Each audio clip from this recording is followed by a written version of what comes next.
If you were hoping all along that Matt Stairs and the Phils offense would start to find its way and slowly crawl out of its slump back to at least productive, well, you've received a bonus.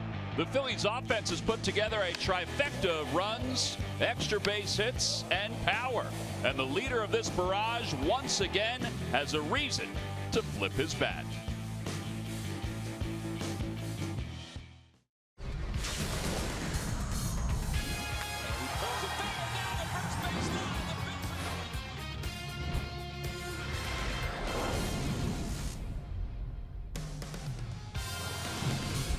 When it comes down to it, what's most important? It's about the kids. When it comes to the game of baseball, that's what they're celebrating this week here in Atlanta. And for the Phillies fans who are coming through SunTrust Park, and there are a lot of them, they're celebrating a rejuvenated offense. It's game 2 of a 4-game series. Speaking of that offense, well, the Phils over the last 3 games, they have awakened a .327 batting average. But look at the doubles and the home runs. The extra base hits are flying right now for the Phillies, and that is a very good thing.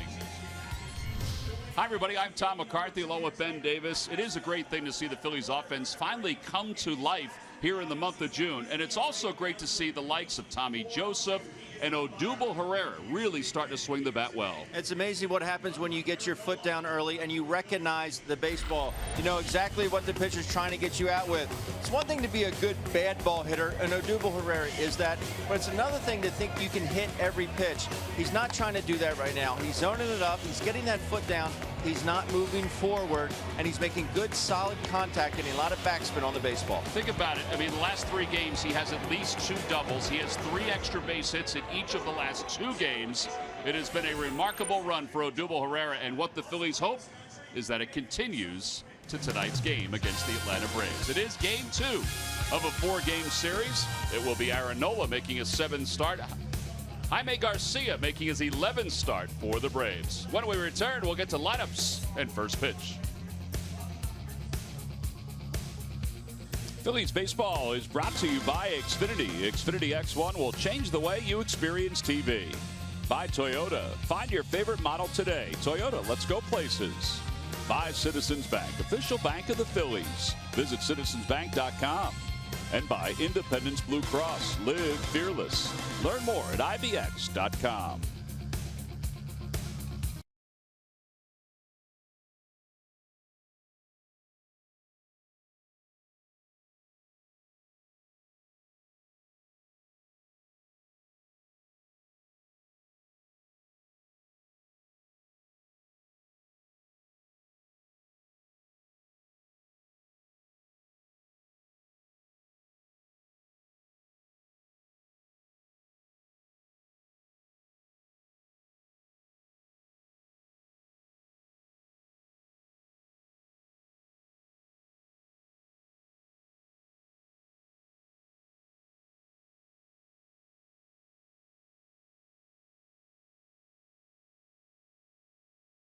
Earlier today, Mike Schmidt made comments about a language barrier hampering Odubel Herrera's ability to be a leader in the clubhouse. And this afternoon, Odubel responded to Michael's comments with the help of Diego Atedgi.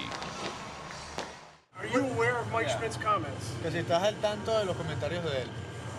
Bueno, de verdad que no estoy totalmente con lo que él dijo. Lo respeto a él como jugador. Sé que él es uno de los tremendos jugadores de Filadelfia, pero estoy de desacuerdo con el comentario que hizo. Yeah, I'm aware. I don't agree with his comments, but I respect him as a player. I know he's one of the greatest fielders of all time, but I don't agree with his comments. Well, it is disappointing because you never want to hear negative comments, but hey, he called me, he apologized, he explained what happened.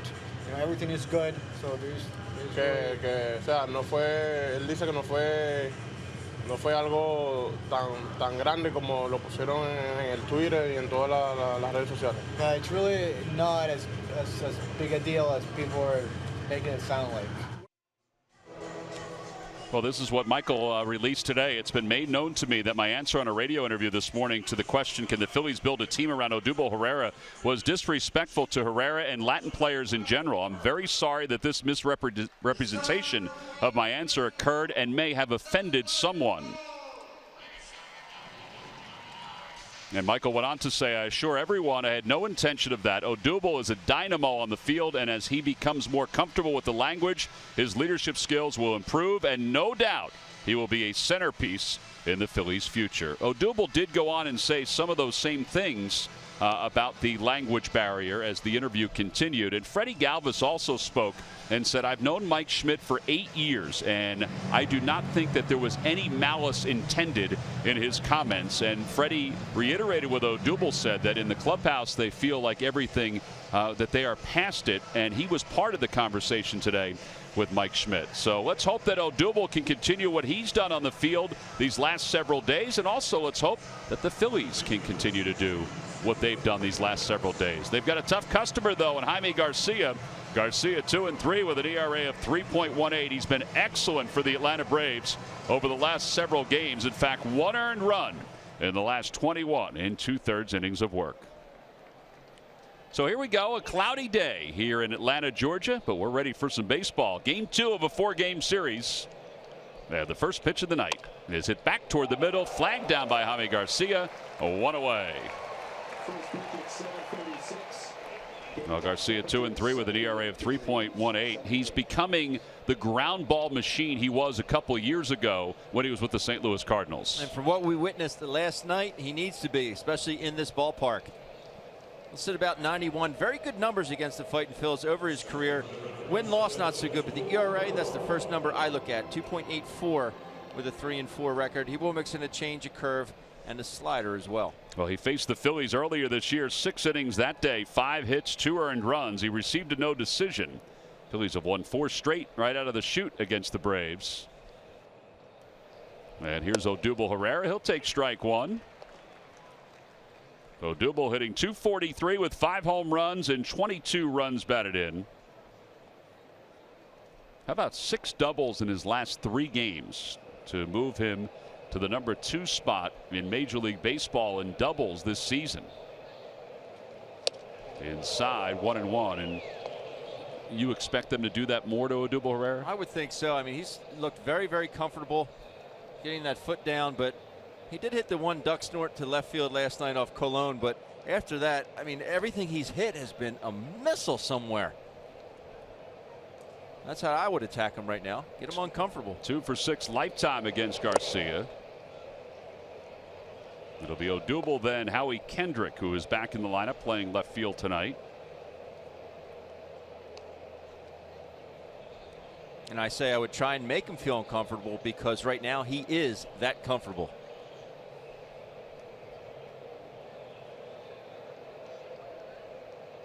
Little topper back toward the mound. Well, these first 2 at-bats have been very good for Garcia. The rest of the Phillies lineup brought to you by Xfinity. Xfinity X1 will change the way you experience TV. So Kendrick's up now, then Tommy Joseph and Aaron Altair. Michael Franco bats 6th. And then the bottom third of Rupp, Galvis, and Aaron Nola.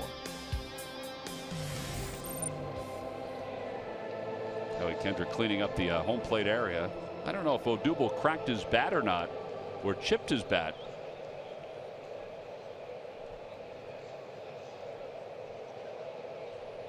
Howie hitting .323. He was off last night.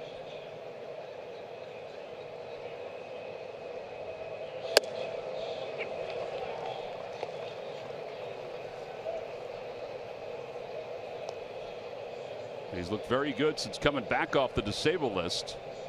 Looks like he hasn't missed a beat.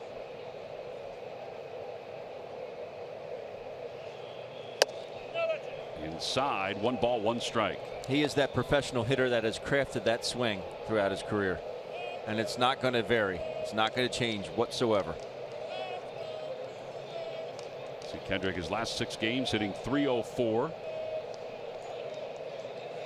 His 37 games. Another one back to the box, knocked down by Garcia.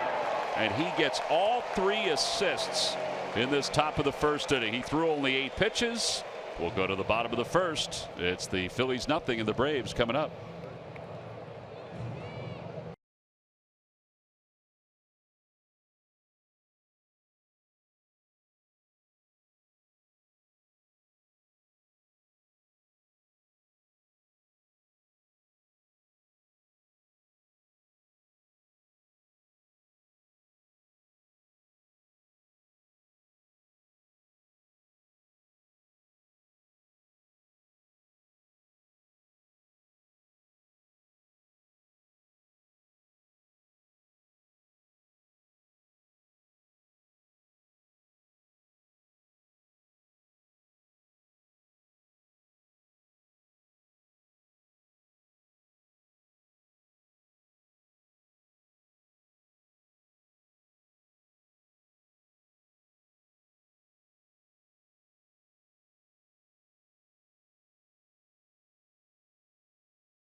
They were sort of limping into today's ball game. Let's take a look at his lineup, brought to you by Xfinity. Xfinity X1 will change the way you experience TV.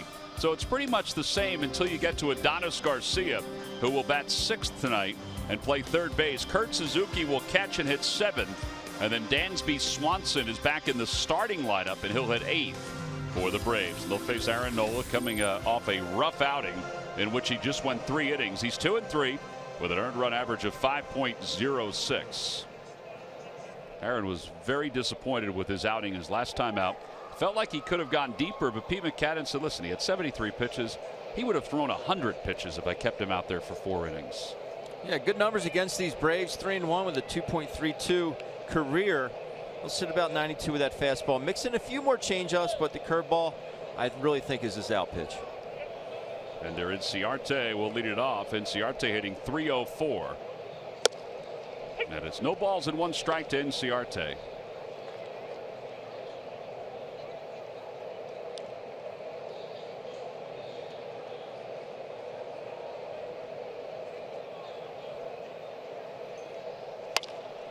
Out to left field. Howie Kendrick ventures back. And what a way. Howie's got the largest bit of real estate to kind of deal with. But he got a good read off the bat of that one. Time now for our Nissan keys to the game. I'd like to see the offense take away the inner half from Jaime Garcia and lay off the breaking balls in the dirt. He likes to run those fastballs in, speed you up, and then bounce a back foot breaking ball. And Aaron Nola, demand more out of your fastball. I think he can get more out of the fastball, get more success with it, more outs with it. Brandon Phillips, the hitter. Phillips 2 for 4 last night. I think that's the key right there, is to be able to hit the spot that Cameron Rupp is asking for, because that's what made Aaron Nola so good. On both sides. Yep.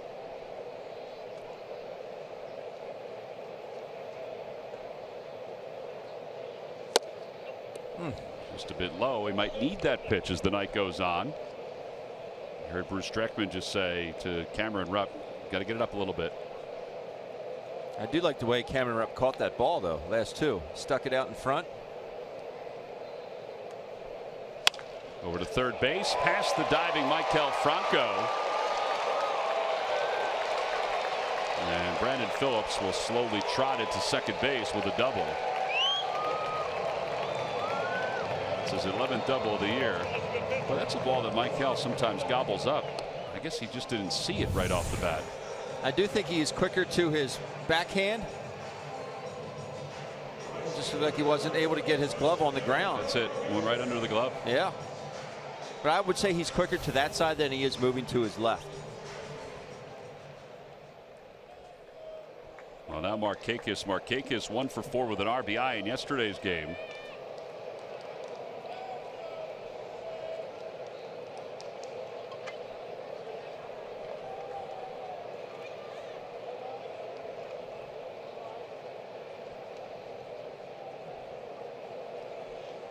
Brandon Phillips went back and then looked around and said, wait a minute, there's nobody here. Look at Markakis' struggles with runners in scoring position over his last 16 ABs.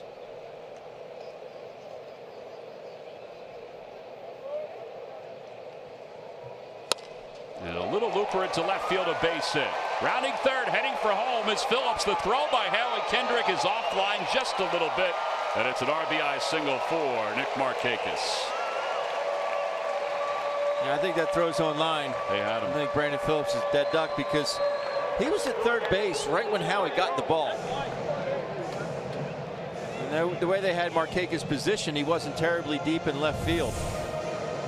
Look at this replay. Nice job of hitting by Markakis, not trying to do too much with it. But you look at it right there, he's got the ball before he hits third base.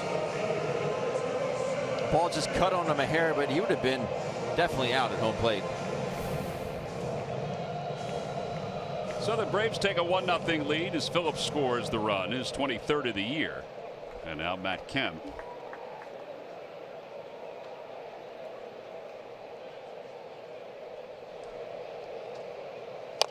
And a little topper that's just foul.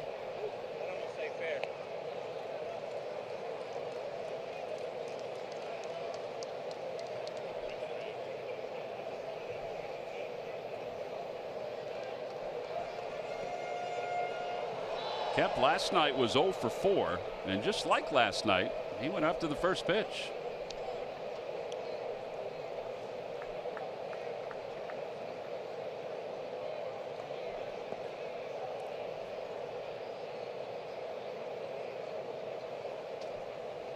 Outside, 1 ball, 1 strike.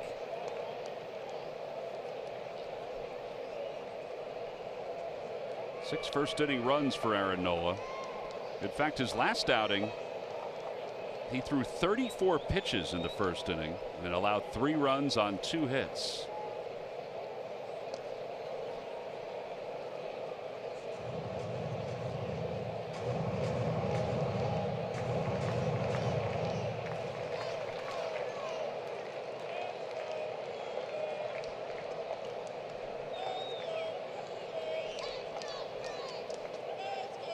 The curveball, and again it's outside. This one was a little closer.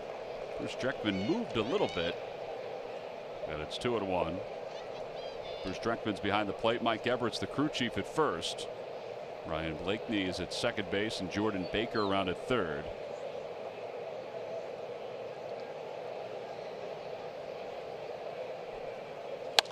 Opposite way, that's pretty well hit. Altair going back toward the corner and reaches out. And he did not make the grab. There was not a lot of room out there. And it's 2-2. Boy, that ball carried pretty well. It sure did. And just glanced off that side wall, that padding.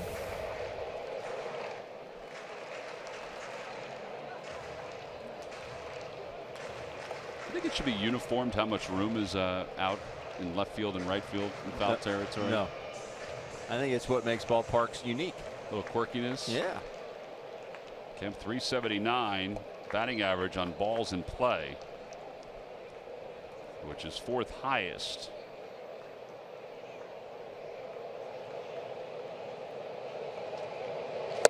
And he goes down on strikes on the curveball. First strikeout for Nola. Today's ball game is also available in Spanish. Just use the SAP button on your television or change the language through the menu on your cable box.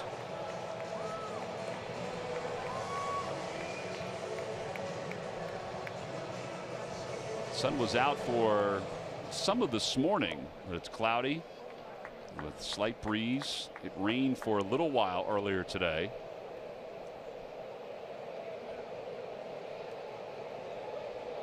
As Matt Adams pulls one out toward right field, Altair going back to the track, to the wall, reaches up, and he makes the catch. And the inning is over. 1 run does score on the RBI single by Markakis. We go to the second, 1-0 Atlanta.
Park for 2 games against the Boston Red Sox, the 14th and the 15th.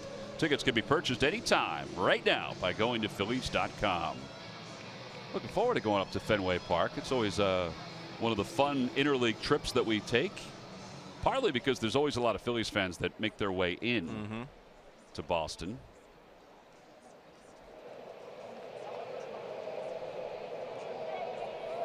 Tommy Joseph leads it off. Tommy hit his 10th home run in the first inning last night. Phillies scored 3 runs in the first inning last night, which was great for them because they had gone 14 games without a first inning run, and they were doing it so often.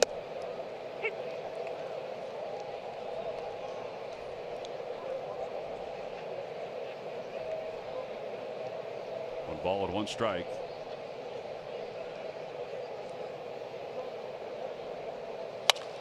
Bouncer back at Brandon Phillips, who bobbles it for a moment. It has time to recover. 1 out. There's Nick Pivetta, who picked up his first major league victory last night. Went 5 innings. 4 batters up, 4 ground balls. Yeah, that's what Brian Snitker said after the last outing for Jaime Garcia. Was the reason he's successful is because he's getting more ground ball outs. Here is Aaron Altair, who was 3 for 4 last night.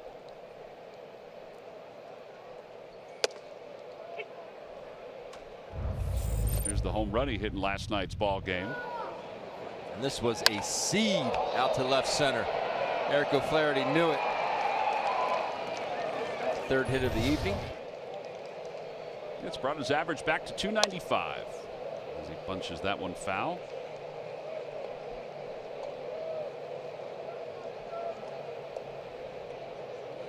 Pete talked today about his outfield situation with Michael Saunders of the 4 in the rotation.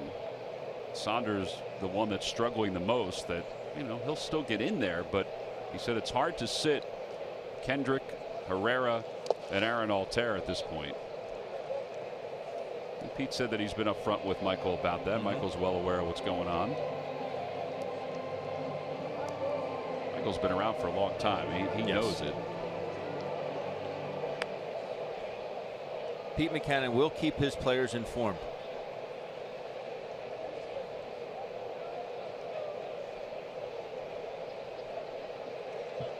One ball, 2 strikes to Altair.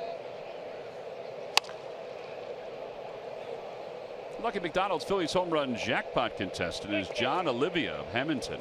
Phillies hit a home run in today's ball game. Then John will win $100. Introducing the new signature crafted recipes at McDonald's. Ah, loving it. Good luck, John.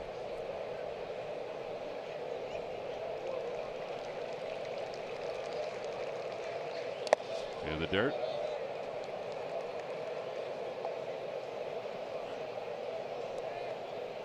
Speaking of Aaron Altair, stick around shortly. Murph had a chance to go out in the outfield with him just to see the nooks and crannies of the new ballpark. Out towards shallow left field. And here comes Matt Kemp sidewinding in. 2 outs. He got to experience those nooks and crannies there in the bottom of the 1st inning. Yes, he did. And a ball that Kemp hit and the last one that Adams hit.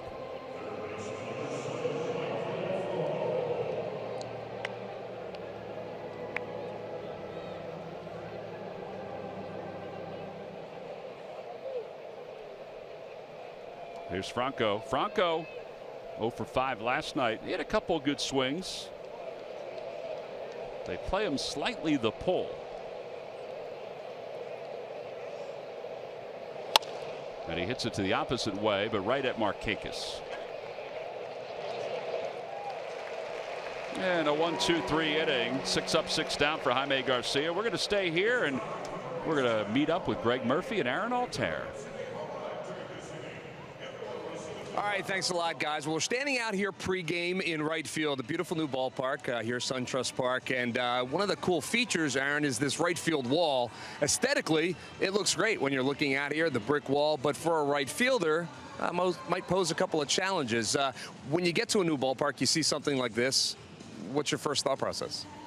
Well, for me, especially when I get to a new ballpark, I just want to really look at the warning track, the wall, see maybe throw a ball against it, just see how it caroms off of it. Because even here you got brick on top of padding, and then you got a fence too. So you have three different ways the ball can come off the wall. So it's definitely a little bit of a challenge, but that's what BP is for, to come out here and see how the ball plays off of it. All right, extra challenge, no BP today for you guys. So, I know you guys have conversations. You and Odubel have conversations about, how you play a ball off the wall.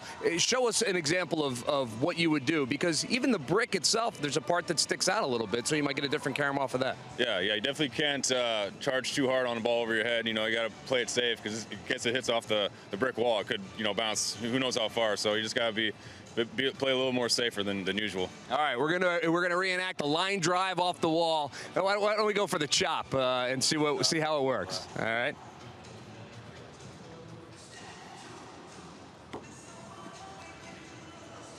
So how much different is that coming off of a padded wall that you would see in most ballparks? Yeah, I mean, a padded wall, that ball probably lands 2 feet away from the wall, because it would hit the padding and just go straight down. So with this, even in a game, it's going to be even farther than that. So you definitely got to play it a little safer and be a little farther back off the wall. And these are the things that these right fielders, these outfielders have to think about in a new ballpark.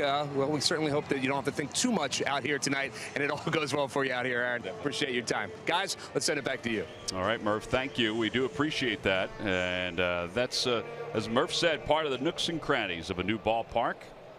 I remember DeMarlo Hale, who was the bench coach of the Blue Jays. Remember, we were in the minor leagues. I used to watch him take all 3 of his starting outfielders for a new series in each ballpark and bring them out and bounce the ball off the walls all the way around these new ballparks that they weren't used to. Mm-hmm. He had been a manager for a couple of years in the minor leagues, but the players had not. As Adonis Garcia waves at that pitch, it's 1 ball and 1 strike. You just talked about our trip to Boston. Juan Samuel will have those outfielders playing balls off that green monster in left field for an extensive time. 1-2. Yeah, other than that wall in that area, there's nothing else I don't think that would cause issues. Maybe in front of the bullpens, because of the way the screens are in front of the bullpens. Yeah, the chain link. Mm-hmm.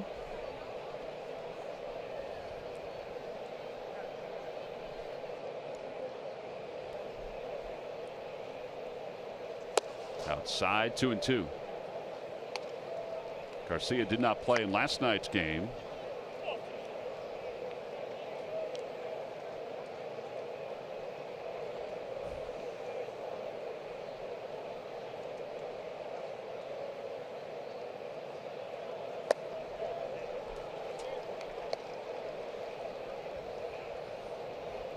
For Nola to try to tinker with that curveball as this night goes on, because there have been more that seem to be balls out of his hands than normal.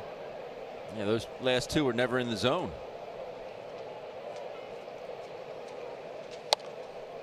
Fouls a fastball away.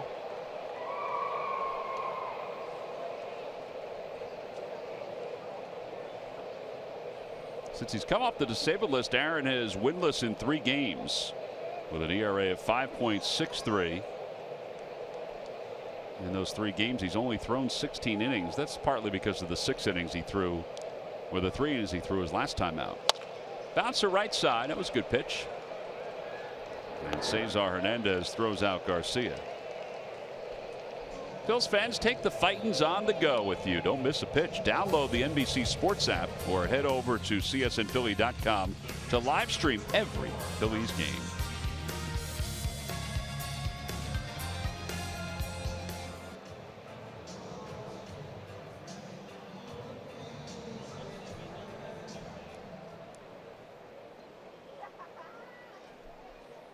Now Kurt Suzuki, who did not play in yesterday's game, hitting .247. Somehow he's amassed a .304 batting average against the Phillies during his career.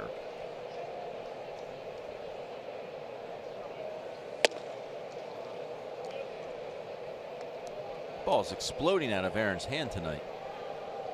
And it doesn't seem like there's a ton of effort there, which I love to see. That pitch there at 94.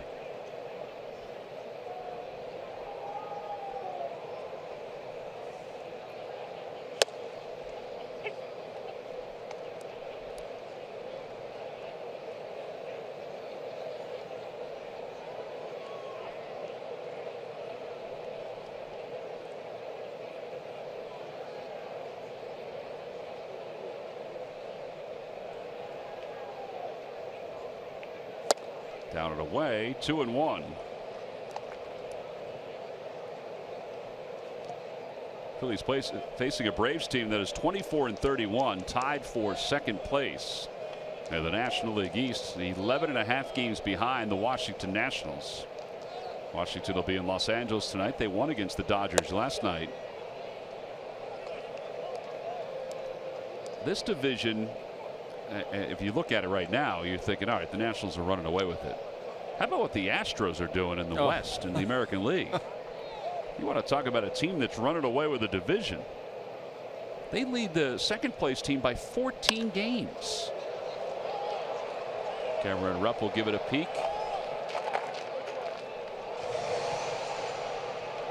Not only that, but they've also won 11 consecutive games.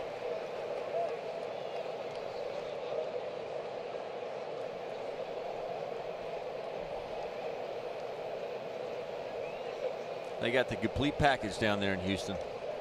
They do now. You're right. Man. George Springer, 16 home runs. Correa, 11 home runs, a .310 average. Marwin Gonzalez, a .314 average with 12 home runs. That'll be foul down the left field line. I think with Carlos Correa, we're just starting to see what this man can do. And he's not even getting started yet. I mean, he's talking about the tools. Take a look at the standings. It just looks like it's a typo. 42-16. The best record in baseball. Only team above 500 in their division. Suzuki lines it again foul. It was a bit of a hanger. Oh man, I hope that guy's okay. Ooh. He bounced right back up.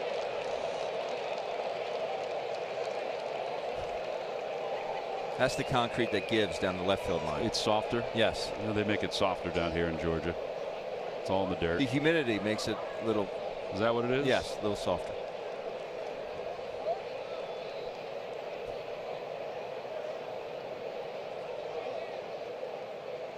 Breaking ball and a strike 3 called.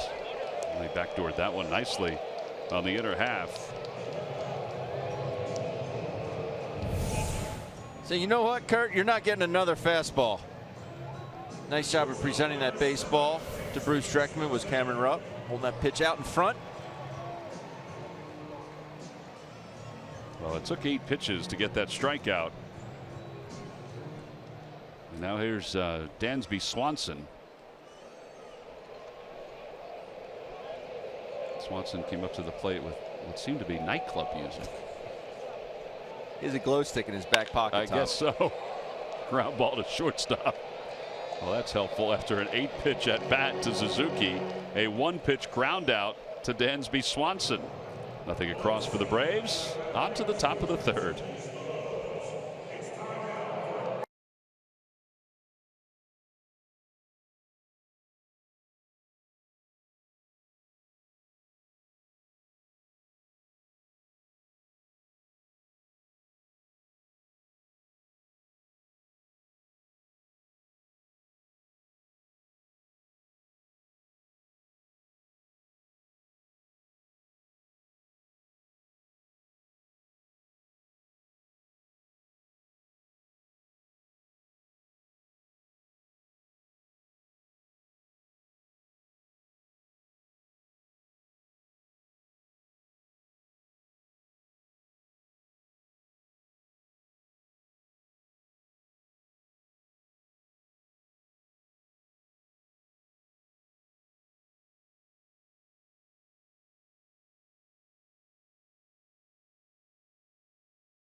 the fan section for all the information, and please submit your answer on the subject line. The question is, what Braves player, Ben, had the highest batting average in Turner Field history?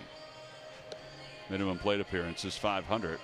History. History. Did you ever play there? Yes. Oh, well, you could be a likely answer. I'm going to go ahead and cross that name off the list.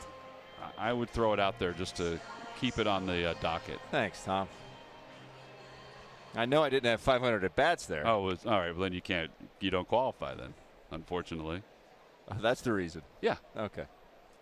Here's Cameron Rupp. Cameron leading it off. Cameron was 3 for 7 in the series against the Giants. Andrew Knapp played last night. Cam hitting .230 this year with 4 home runs. Fastball in the outside corner, 0-1. You know, if Jaime Garcia continues to pitch this way with an ERA that's at 3.08, he's going to bring something back. I don't know if he'll bring a lot back, but something back to the Braves. This is the last year of his contract. He signed a 6-year, $50 million contract back before the 2012 season with the Cardinals. And the Braves acquired him this past off season for 3 different players, 2 of whom are still in the minor leagues in the lower levels. The third one, John Gant, was just called up to the Cardinals and is in their bullpen.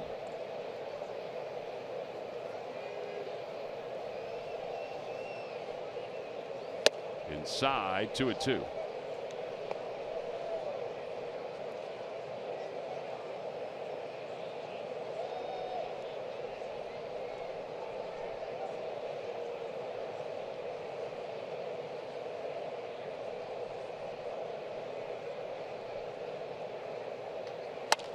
Fly ball right center field, and Markakis is out there.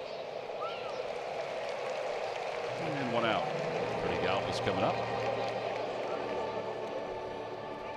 Follow Phillies baseball live with the MLB.com at-bat mobile app. Stay connected to the game's best players all season long with Game Day. Live game video highlights, radio broadcasts, stats, news, and more. Download MLB.com at-bat today. It's your #1 app for live baseball. Braves, as we mentioned, are in second place, but you look at their overall record, they're below 500. So they're probably going to start shopping some of these veteran players, particularly guys like Garcia, who is not signed after this year.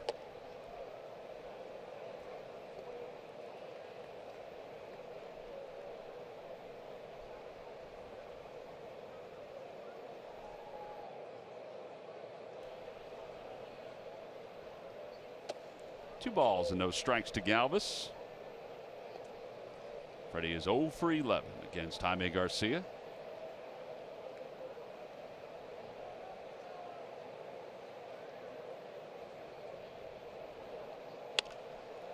Popped up. Shallow left field over toward the line. Swanson. He makes the catch. And 2 outs. Aaron Nola's coming up. What I like about Garcia is he's got a simple wind-up. You know me, with wind-ups and hitters that with not a whole lot of movement. I like to keep it simple. Jaime Garcia, very simple wind-up. He's a quick worker, throws strikes. But his delivery, he repeats it very frequently, and it just makes good pitches. Down the zone, when he misses down or off the plate. Well, and I think the thing about him, too, is health. You know, people worry about his shoulder, which has been an issue for him. But he seems to be healthy. 91-92 with his sink and with his extra movement. Yeah. Think about that. He's 16 games over 500 for his career. Now 33 years old. 0-2 to Nola. Really is a simple windup, though. It's a quick jab step. 1. He lifts his leg 2 and release point 3.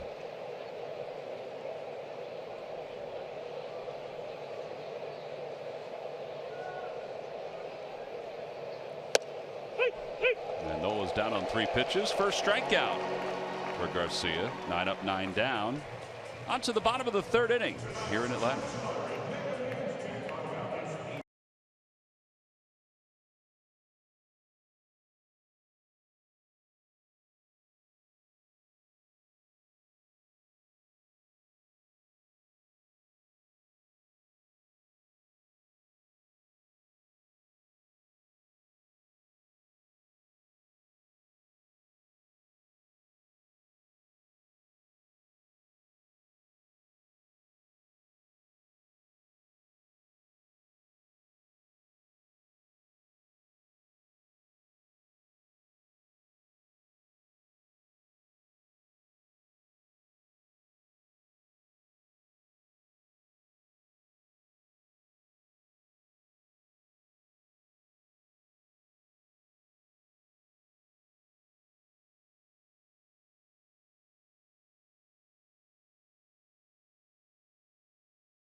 By your Delaware Valley Honda dealers. Hurry to your local Del Val Honda dealer. Visit DelValHondaDealers.com.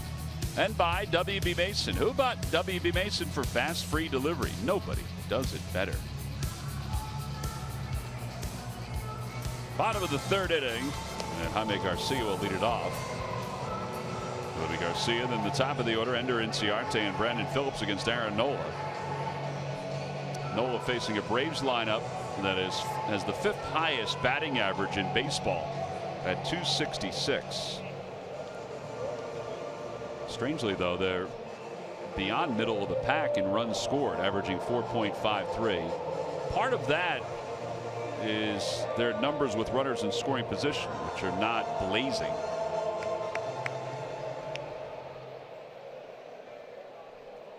So Garcia, who's hitting a .143.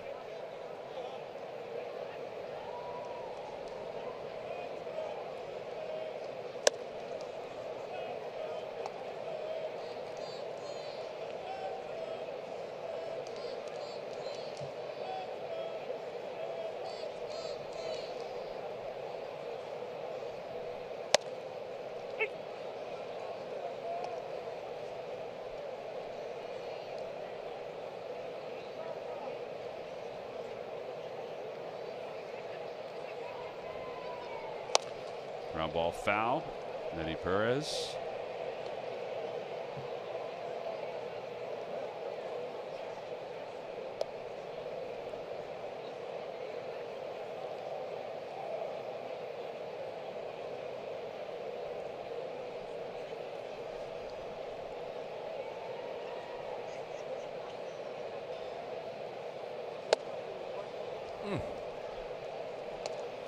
Must have been a tad high.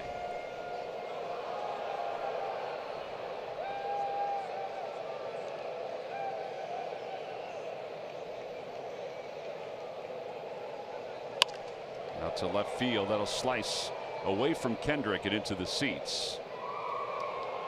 So Garcia is making Aaron work a little bit here.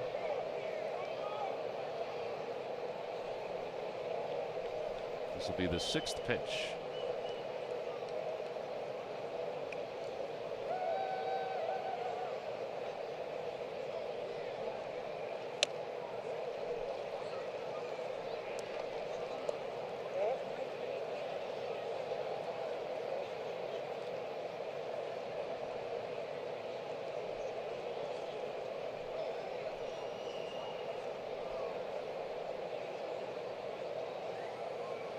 Swing and a miss. He got it with a 93-mile-an-hour fastball. Third strikeout for Noah. And with one out, Ender Inciarte is coming up. Friday, August 11th, when the Phillies take on the New York Mets. It's all part of Toyota Alumni Weekend and the festivities. And all fans will receive the Pete Rose Bobble figurine. It's compliments of Toyota. Go to Phillies.com/theme nights for more information. Go to Phillies.com to purchase the tickets. Just saw a little model of that bobblehead. I and love a picture it. right there. It is pretty cool. It's awesome. So if you're wondering about, we discussed this the other day, why the batting glove on that hand? And Mike didn't know. But there it is. That's the picture that they used. Well, one of them. To put the bobblehead together, and he's wearing the batting glove on that hand. It's too cool. Inciarte takes outside, 1-1. Scott Brandreth was right on that. He's in charge of all those giveaway items.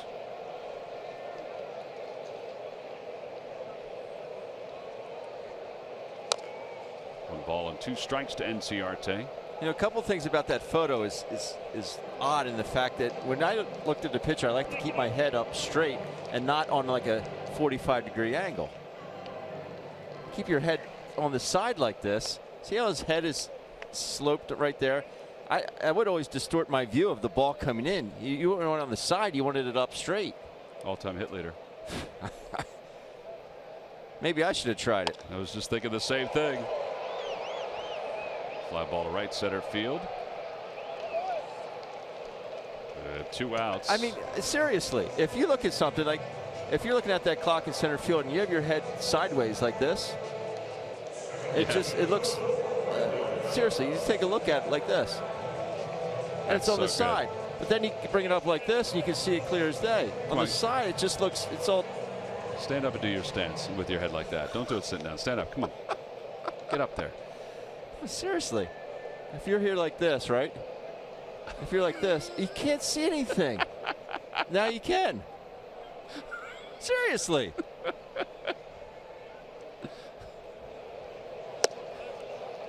One ball and no strikes. Obviously, it worked for him. Well, that weekend, you can ask him about that.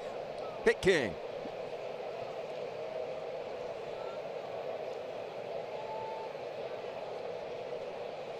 And a liner out to right center field, and Brandon Phillips has his 2nd hit of the night and his 4th hit in this series.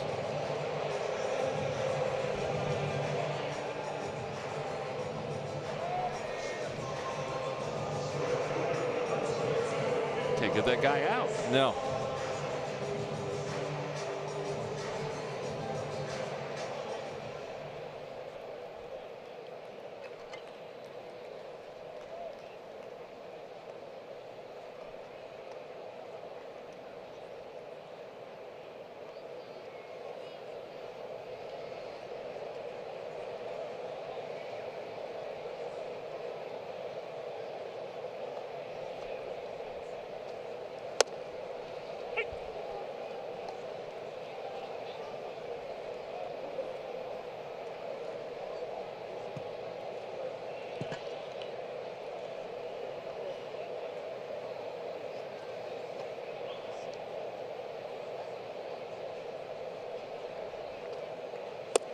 Inside, 1-1.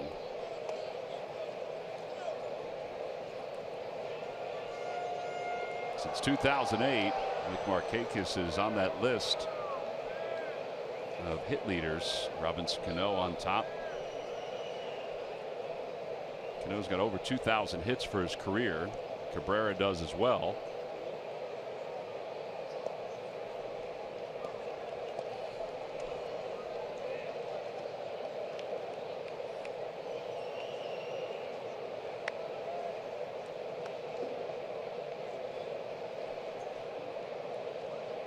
Looking at Nick's stats today, he's got 11 years in already. A pretty good career. Yeah, he's going to have 2,000 hits by the end of this season. He has 1,949, counting his hit tonight. That's a big number. It's a big number.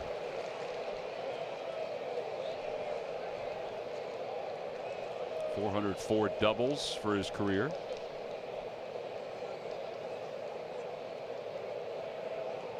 Oof. And Brandon Phillips does get back.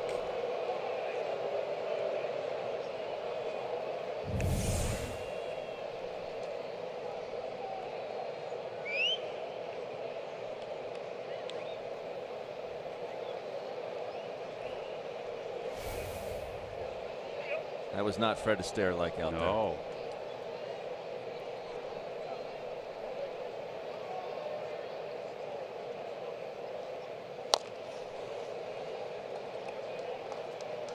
One and two to Markakis. All right, what do you think here? Maybe a backdoor curveball to Markakis, or is he going to run that two-seamer off the off his hip? I think he's seen enough slow stuff.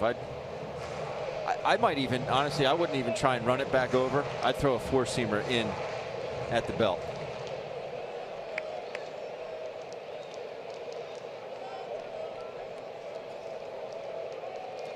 Slide step. Here it comes. Get it in there, Aaron.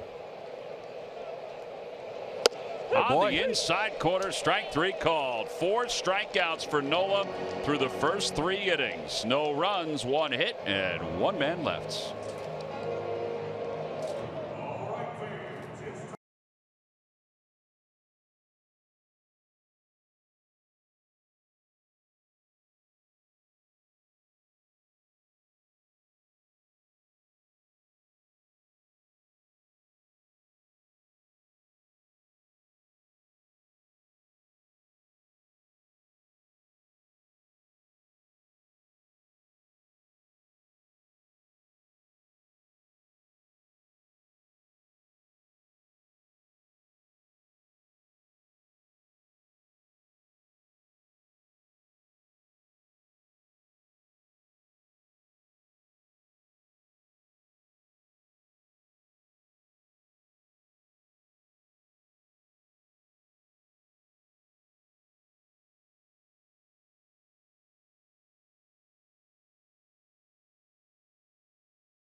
Prices on water, cooler rentals, and hidden fees. Call WB Mason and order all natural Blizzard Spring water available in 5-gallon bottles and small pot packs at a price you will love. Exclusively from who but WB Mason.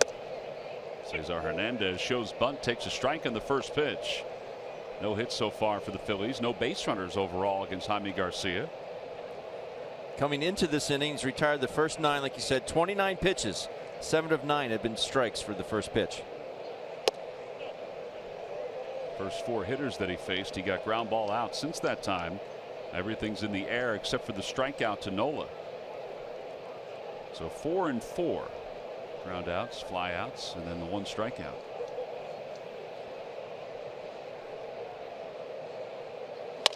Another ground ball over to shortstop. Swanson throws out Cesar. And 1 away. Odubel Herrera's coming up. Let's check in with Greg Murphy.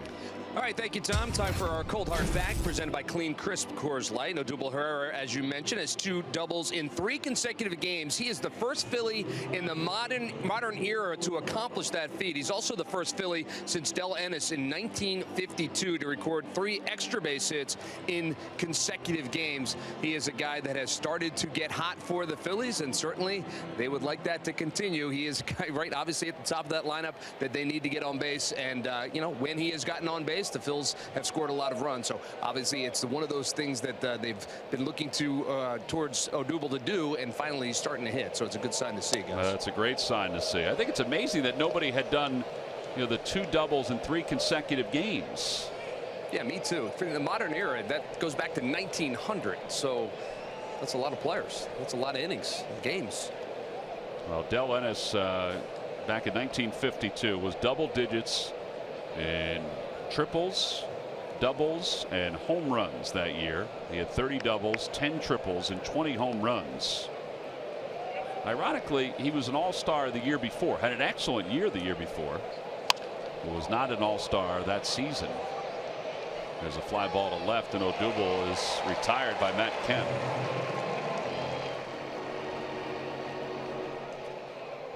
So 2 outs here at the top of the 4th inning.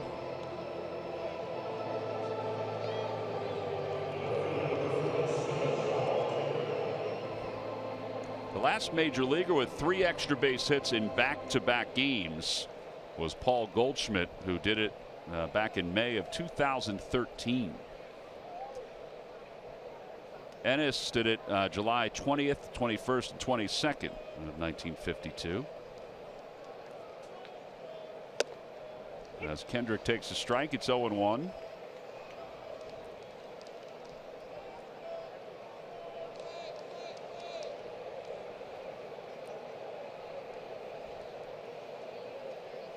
Swing and a miss. 0-2. I don't know. I guess when that note came back today, when I saw it about nobody else had done it for 3 straight games, I was scratching my head thinking somebody had to have done it. Yeah.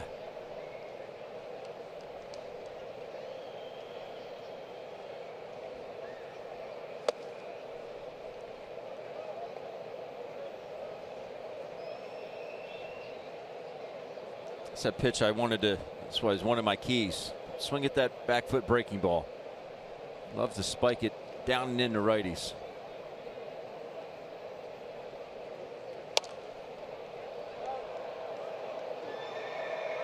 One of the few pitches he's missed over the middle of the plate in this ball game. That last one to Howie. I think that when he was successful, you know, he's had 4 years where he's won 10 games or more. I think that's when he was his most successful, when he wasn't right down the middle of the plate. He was just a tad off, and they would go for it. That one's in the air to left field. That's well hit. Kemp going back. It is gone. The first hit of the night is a home run for Howie Kendrick, and the Phillies have tied this baby up at 1. Back-to-back mistakes. Howie didn't miss the second one. It's like that when you hit a mulligan in golf. You know the second guy's always good. Same way with this. Gets another hanger right there by Jaime Garcia. Doesn't miss it out to left field. Good swing. Whew. What did that curveball had hit me written all over it. Well, it's only the second run he's allowed in 25 1/3 innings, and it makes a winner out of John Olivia of Hamilton, New Jersey, and the McDonald's home run jackpot. Way to go, John. Well, for Kendrick, it's his second home run of the season. No balls, 1 strike to Tommy Joseph, and he takes a little low. 1-1.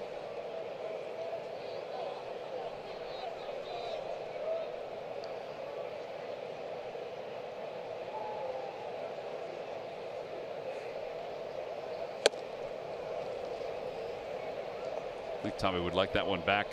That was a tad high. Yep.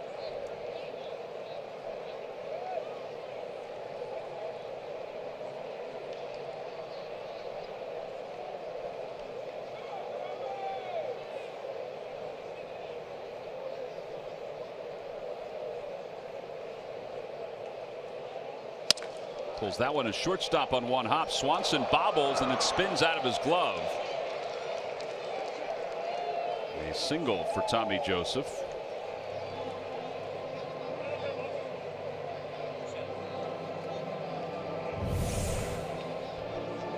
Changeup stays through it enough to get it up the middle enough where Swanson can't handle it. Looked like it kind of came back into Swanson. He's expecting it to be more, I think, on his glove hand.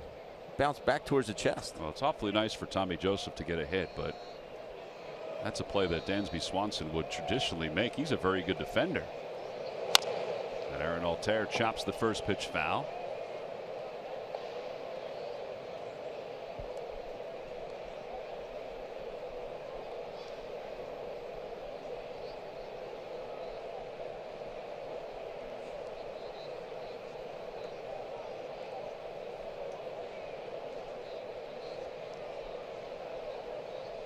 Back toward the middle, right at Brandon Phillips. He's going to flip to Swanson covering second. 4-6 on the putout. Fielder's choice for Altair. We're tied up at 1. Matt Kemp will lead it off for the Braves when we come back.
Nissan. Shop ChooseNissan.com.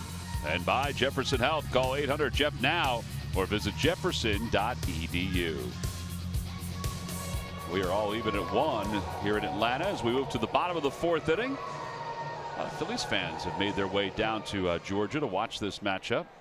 Ran into a bunch of them as we're walking along the concourse here tonight. Matt Kemp will lead it off. Kemp struck out his first time up.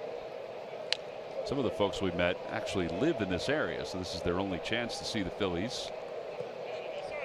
Unless they zipped up to Philadelphia. Some just made the trip down.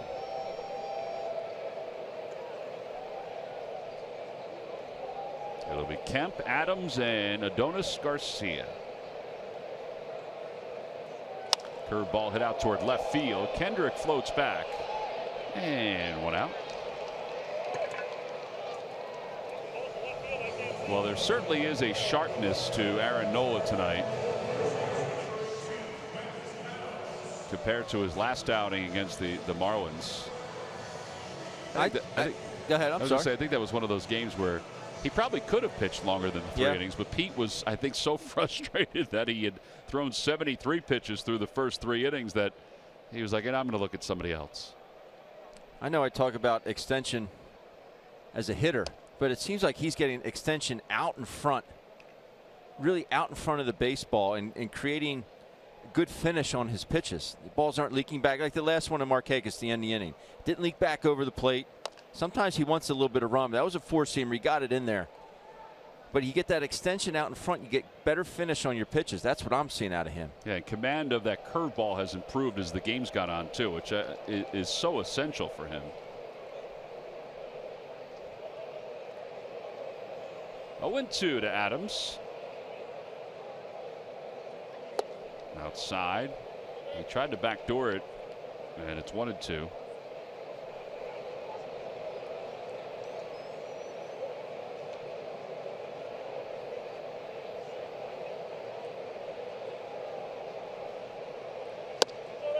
Oof.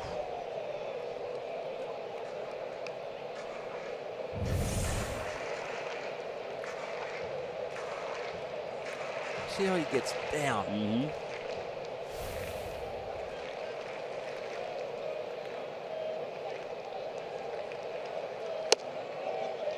I heard a cool term last night from Pedro Martinez. He said it's like you're picking your pocket. So you follow through so far down past your left knee that your arm comes up like you're picking your pocket, your back pocket. That's a cool term. I'd never heard that before.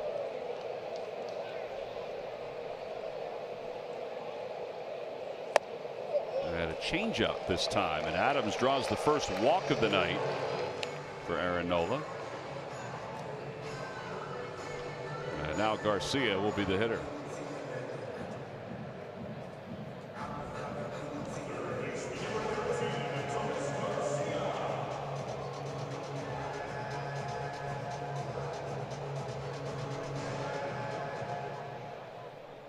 Garcia grounded out to second base his first time up.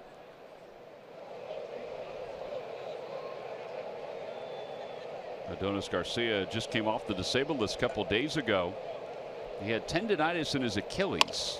Grounds that one to shortstop. That could be two. There's one. And Hernandez sweeps it over to first base in time for the 6-4-3 double play.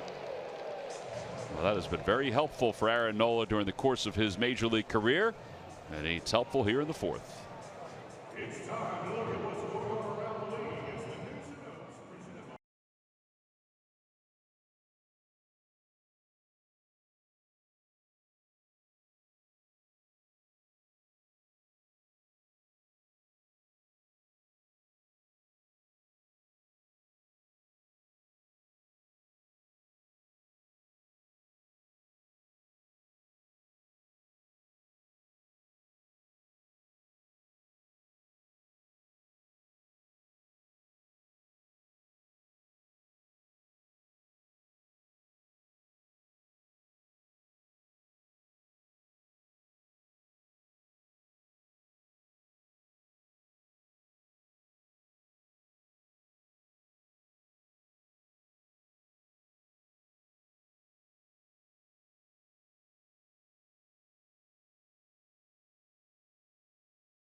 Here to help life go right. This certainly helped Aaron Nola's life go right.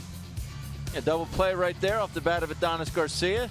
After the walk to Adams, you'd like to see that. I really like how Freddie stayed back on that baseball to get the good hop. That is your State Farm double play, helping life go right. Well, now in the top of the fifth inning, Maikel Franco will be the hitter. Franco flied out to right field his first time up. 5 home runs against the Atlanta Braves for Maikel Franco in his career.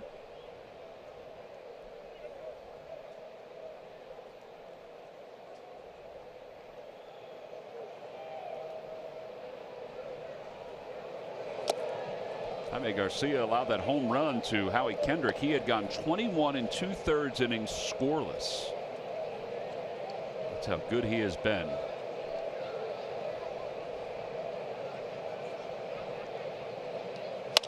Over toward the hole, gobbled up by Garcia. And Cameron Rupp is coming up.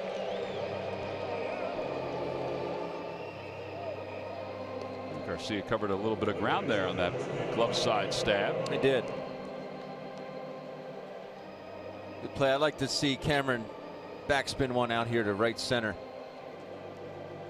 Don't care if it goes over the Georgia Power sign or the Coca-Cola sign, even the MLB sign. It's either one's fine by me. Stay behind the baseball right here. See if Murph's work off the wall would come into play here. Oh, you want it over the wall or you want it off the wall? Over the wall. Oh, okay. That would make sense. If I have to settle for off the wall, that's fine. I'll take that as well.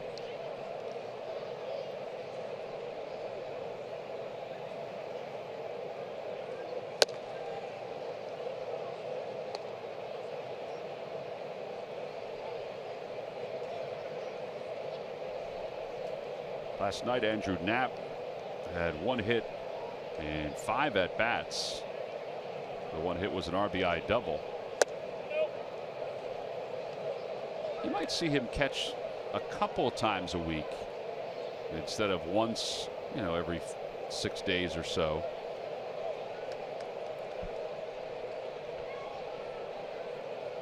Two-one pitch coming to Rupp, and he fouls it at the plate. 2-2.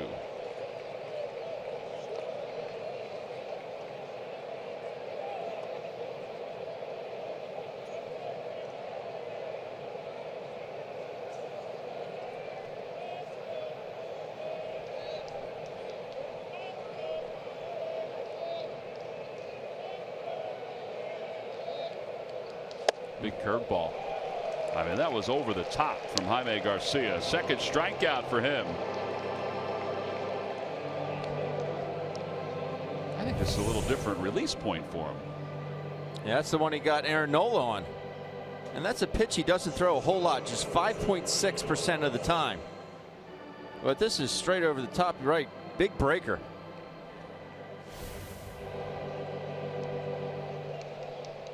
Yeah, some of his, most of his other pitches are, I don't want to say total 3/4, but down closer to 3/4 than that curveball. Galvis popped out his first time up.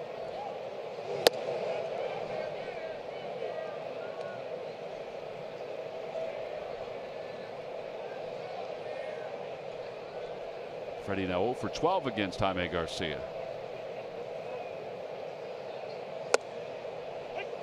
Throws the curve again. 1-1.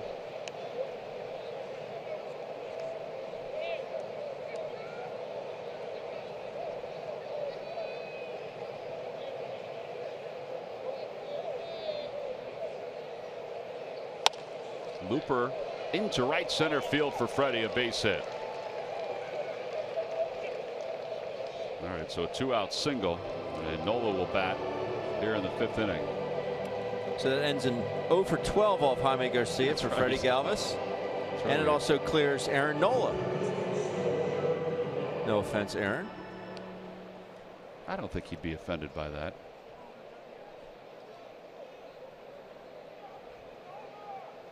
Leaves the hitting to his brother.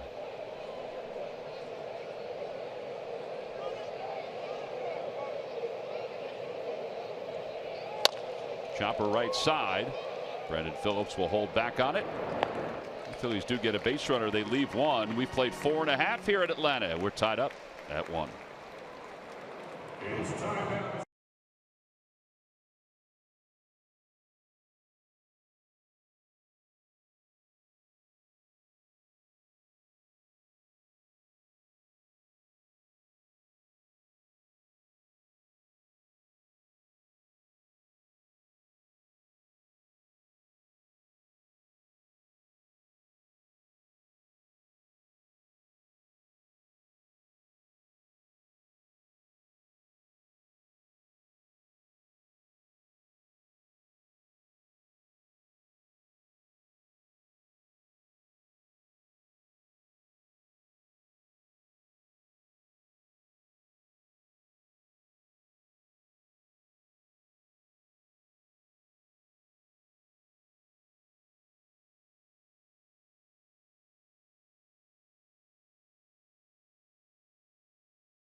Minor League report. Citizens Bank, the official bank of the Phils.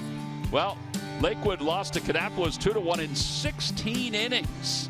Emmanuel Garcia 3 for 6 with 2 doubles and a run scored. Rangers Suarez, man, he seems to be in the mix all the time. 7 innings, 9 strikeouts. Did not fare in the decision. They are 32 and 26, second place in the South Atlantic Northern Division.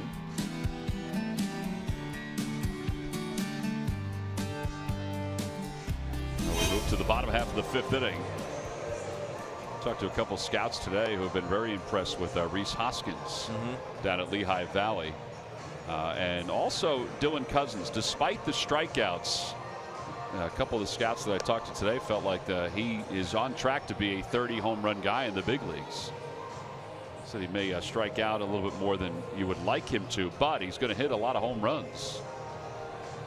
It's all good news.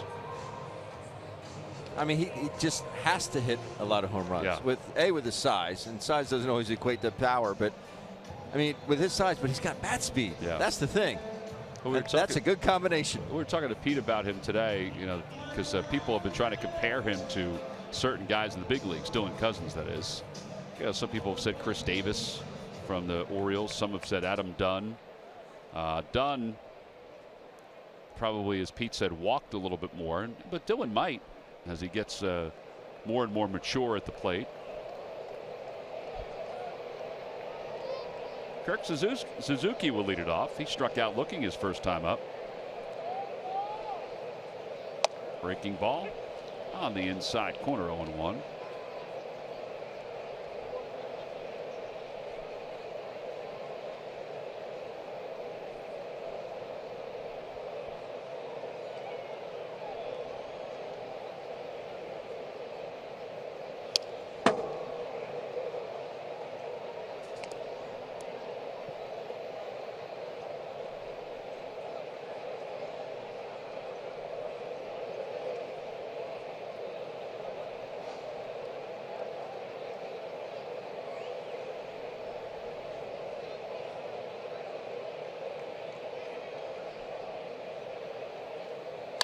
Curveball hit in the air to left field, off the hands a little bit.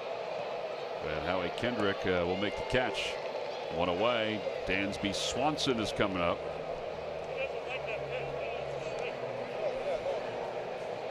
Swanson grounded out to shortstop his first time up.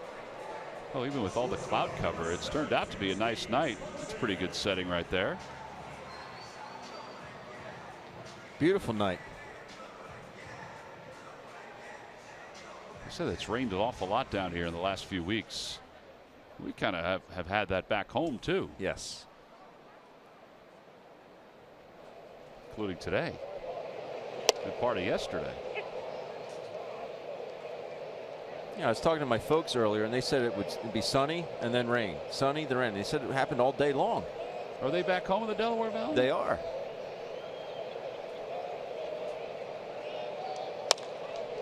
And a base hit to center field for Swanson. And they just served that breaking ball into center. A 1-out single for Jaime Garcia. Now the Phillies have 2 fireworks shows scheduled for July 6th and 7th, brought to you by Xfinity. The first one is after the Pirates game. That was a 6:05 first pitch. And then Friday the 7th is a 6:35 first pitch against the Padres. Best fireworks show in the city. Visit Phillies.com for more information and to order your tickets.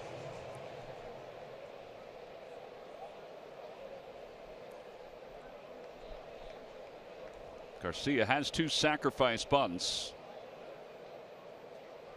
I always wonder sometimes, you know, do you have him bunt here? I guess it depends on how good your leadoff hitter is. And if you're Brian Snitker, if the bunt is successful, it's 2 outs and you give it to Ender Inciarte, who's an excellent leadoff hitter.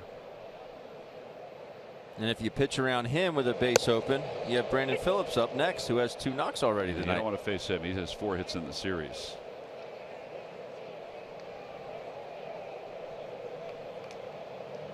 No balls and 1 strike. Some managers don't do it in this spot. You know, I think you roll your dice with your leadoff hitter.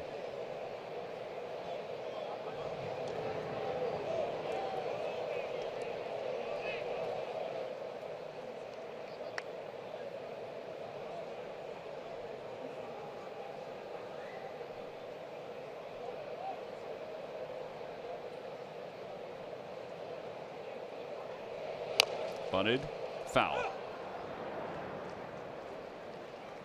I think Rupp was coming up ready to fire to second base.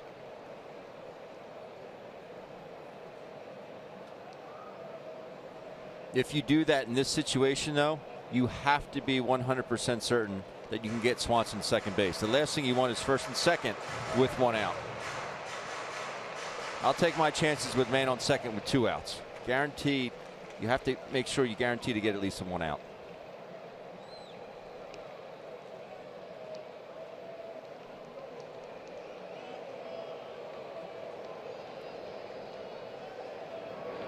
They try it again with no balls and 2 strikes, and the sacrifice is successful. So Garcia with his 3rd sacrifice of the year. 2-4 on the putout at first base.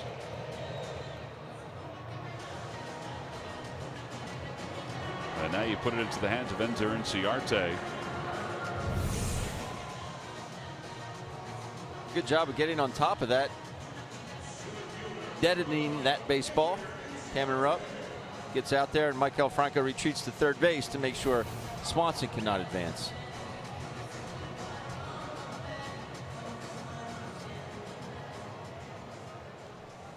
Inciarte is flied out to left, and he's flied out to center field so far.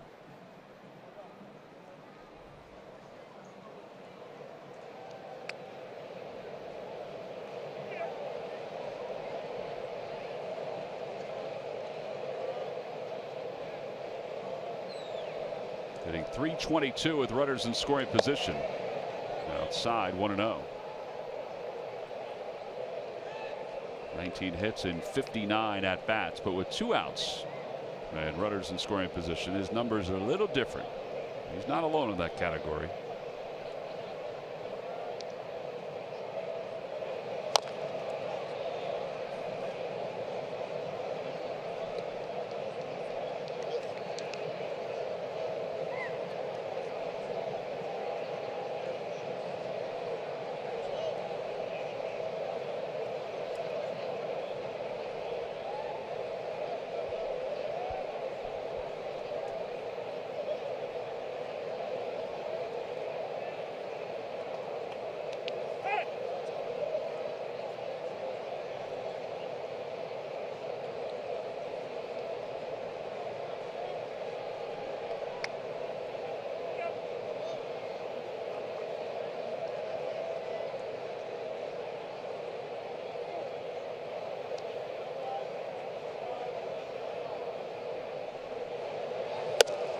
Outside and high, 2-1.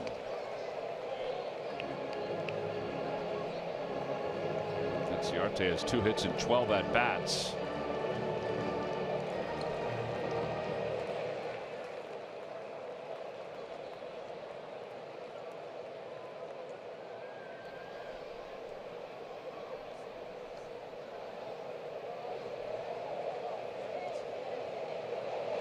Inside, and it's 3-1.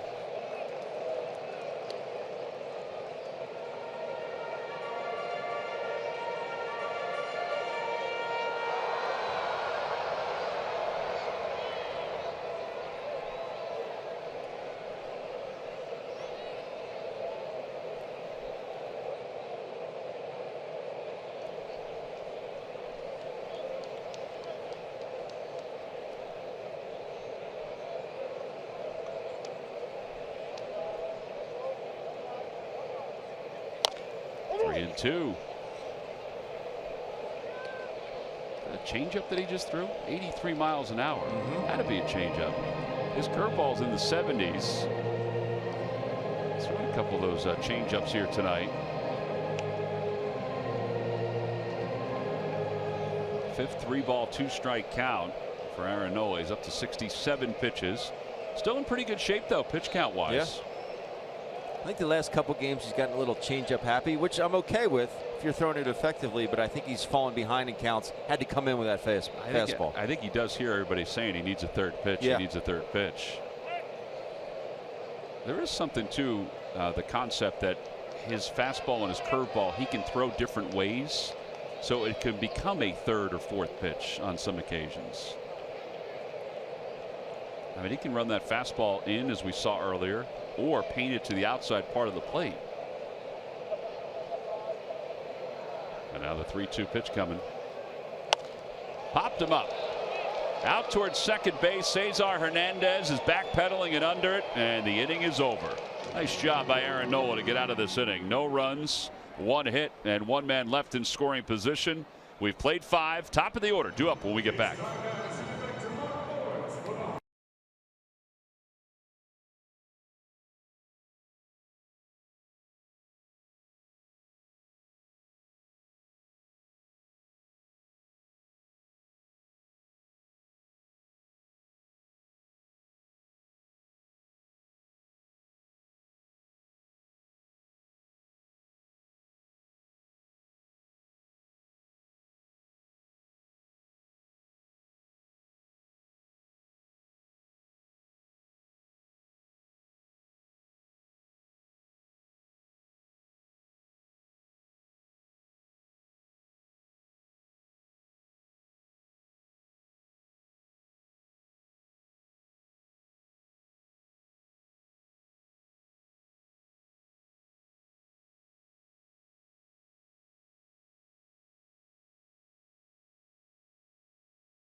Remember his major league debut.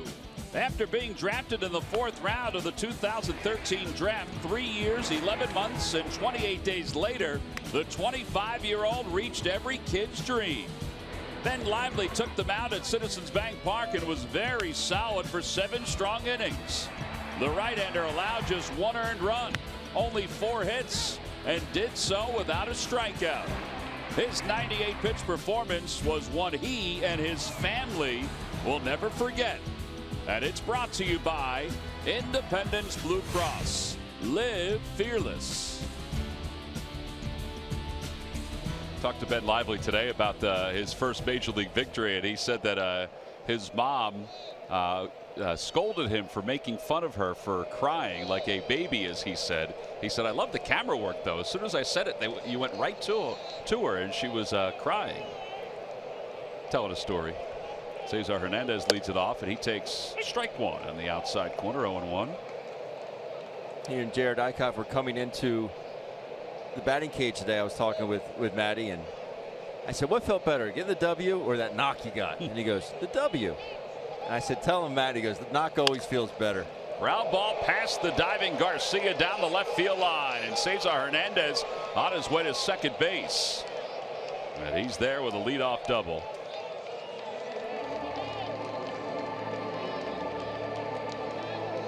That is the 10th double of the year for Cesar. Just snuck it inside that line. The advantage of having the third baseman drawn in, because you might bunt. Ball not hit terribly hard, but Garcia has to respect that Cesar could lay one down at any time. All right, speaking of bunting, would you liken a bunt here, or would you like a bunt here, or you want him to swing away? Swing away. He's already in scoring position. I don't want to give away an out that Jaime Garcia is dealt tonight. I don't want to give up an out right now. You have a guy that's hot as blazes at home plate.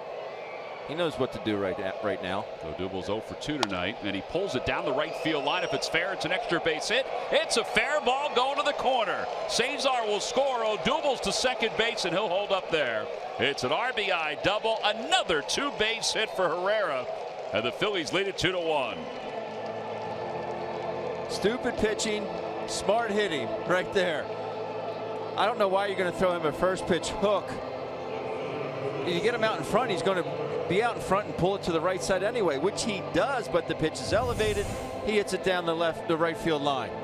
That pitch is sitting on a tee for Odubel. Get that foot down. Nice level swing. Got him over, got him in, traded places with him. 19 doubles now for Herrera. Here's Howie Kendrick with a runner at second base. Kendrick likes this situation, as he has that swing that can pop the other way if he needs to. Phillies with 10 extra base hits in this series. They had 7 last night. 7 of the 13 hits were extra base hits.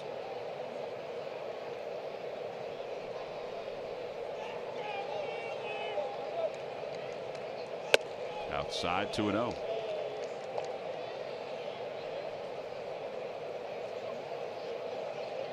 And again, same thing here. I don't want Howie just to hit a ground ball to the right side.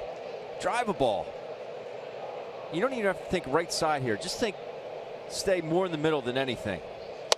Well, he does go the right side. He lines it into right field. Herrera will hold up at third. Yeah, that'll put runners on first and third. And wow, this third time through the order. What an approach. They have 3 consecutive hits against Garcia. What an approach.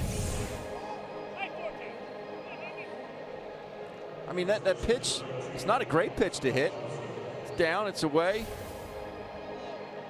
But that swing right there can hit any pitch in the strike zone. It's a matter of how far out in front or how deep you let a pitch get.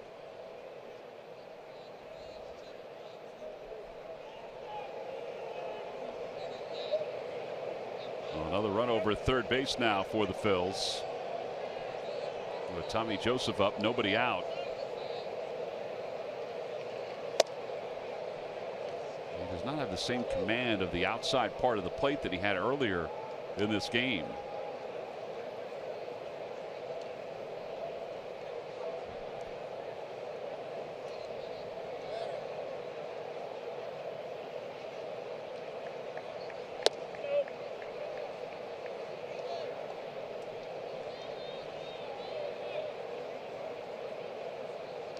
Looks like they will concede the run up the middle. If the ball is hit up the middle. And Phillips and Swanson are playing pretty deep.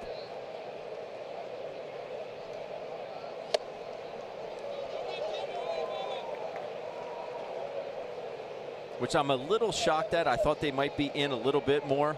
If they do get that slow roller, it might take a shot at Odubel at home plate. But from that depth and Odubel's speed, they're not going to be able to get Odubel at home plate. Particularly Brandon Phillips at second base. He's back even deeper than Swanson. And a balk is called on Jaime Garcia. So Odubel Herrera will score, and going to second base is Howie Kendrick. Mike Everett was right on it. And the Phillies now lead it 3-1.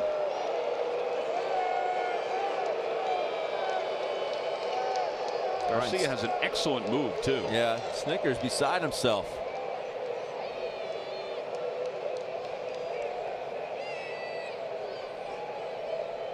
The Phils will take it. Yeah, I think the body started coming forward and then he stepped toward first. Well, he couldn't really tell there. I don't know if there was really a 45 right there with that, this leg. Jaime Garcia is still staring over at Mike Everett, the veteran umpire. He's the crew chief. And Chuck Hernandez out to the mound. Calm down the left-hander.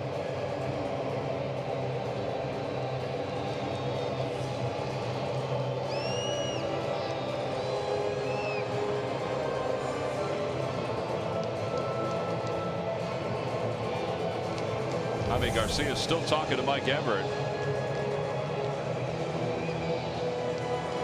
I think he did come forward. Yeah. And Mike's telling him that as we speak.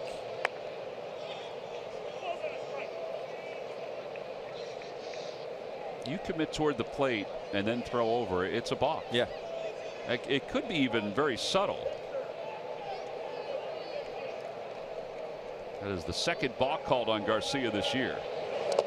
In the dirt. Nice play by Suzuki. 3-1 to Tommy Joseph.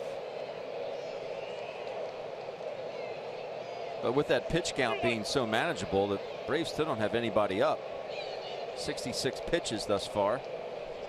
And we know that Garcia hit last inning or bunted last inning. That's his first 3-ball count of the night.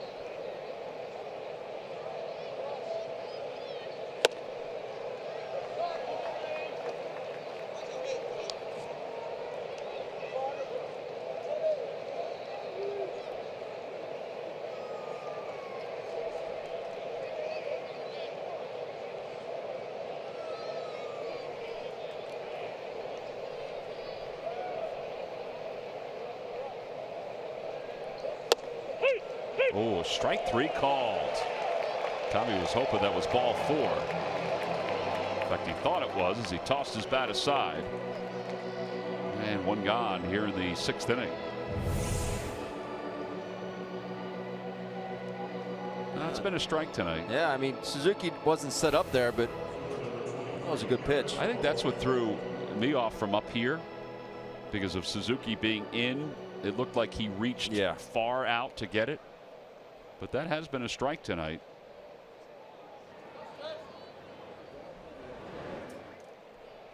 Aaron Altair is 0 for 2. He's flied out and he's bounced into a fielder's choice. Change up outside. See, that take right there tells me Aaron Altair, A, trusts himself, and B, is seeing the ball well. Because he was go, go, go. No, it's not for me. It's a ball. I mean, he saw a fastball and then was able to rechange as it was coming in. That's a comfortable take right there. Yeah, the dirt.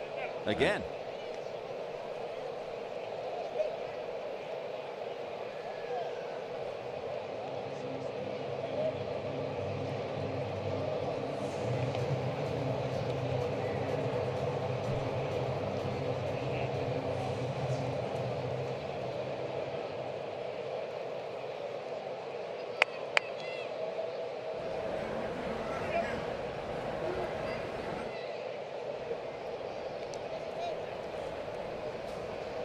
Now we have some action in that bullpen. 3 balls, no strikes to Altair. Well, we have not watched Jaime Garcia in person over the last several weeks, but this has got to be as rocky an inning as he has had. I think he crossed up Suzuki. He did. Could have been a strike. Sure could have. I think Aaron's got a green light right now. Got to be in your zone, though.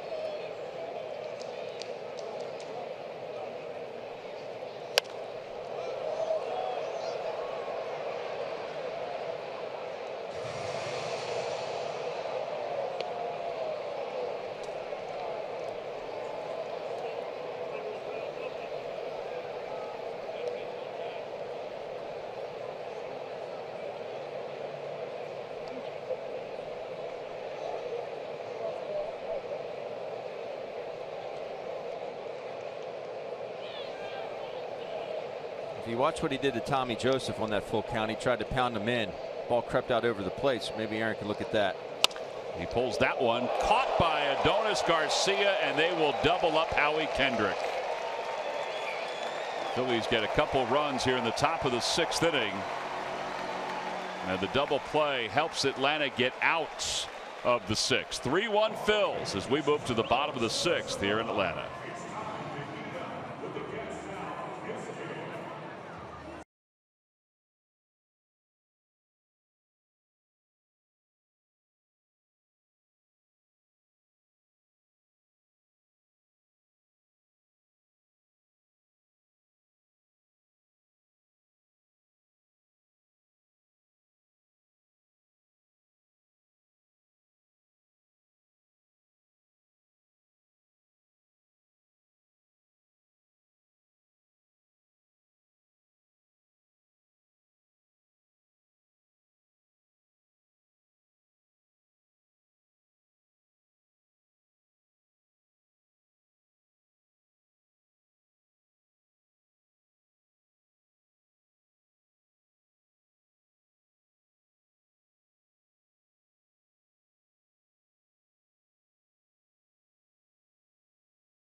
Today, Toyota, let's go places.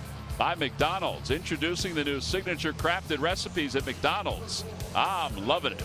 And by your local Chevrolet dealers. 3-1 Phillies on top as we go to the bottom of the 6th inning. Odubel Herrera's RBI double helped the Phils to that 2-run inning. And then he scored on the balk by Jaime Garcia. And that gives Aaron Nola the lead.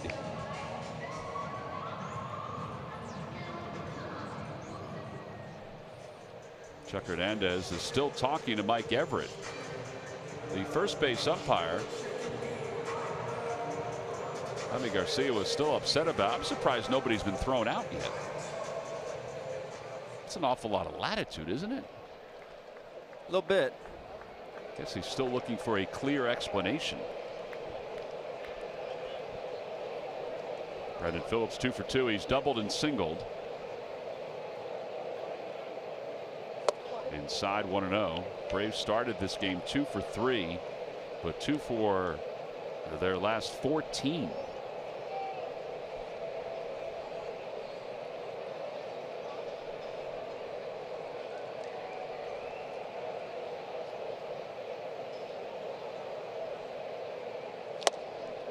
One ball, one strike on that changeup.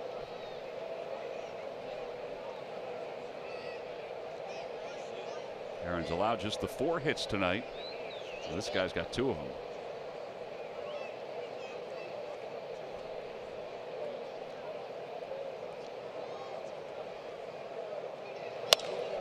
Out towards center field, not deep, playable for Herrera. And Odubel makes the one-handed catch. Time now for the Jeep Stump the Fans trivia quiz answer. All right, Ben, here we go. What Braves player had the highest batting average in Turner Field history? The first guy that came to mind, and the guy that I dreaded coming into the batter's box, Larry Wayne Jones Jr. Chipper Jones? Chipper Jones is incorrect. This guy was a very good utility player. I don't know if I would label him as an Atlanta Brave when I think of him. I think of him more as a Detroit Tiger utility infielder, sometimes second baseman. He was around the same time as Martin Prado, so they were kind of, you know, interchangeable in some ways, although Prado would play the outfield. As Markakis fouls it back, and it's 0-2.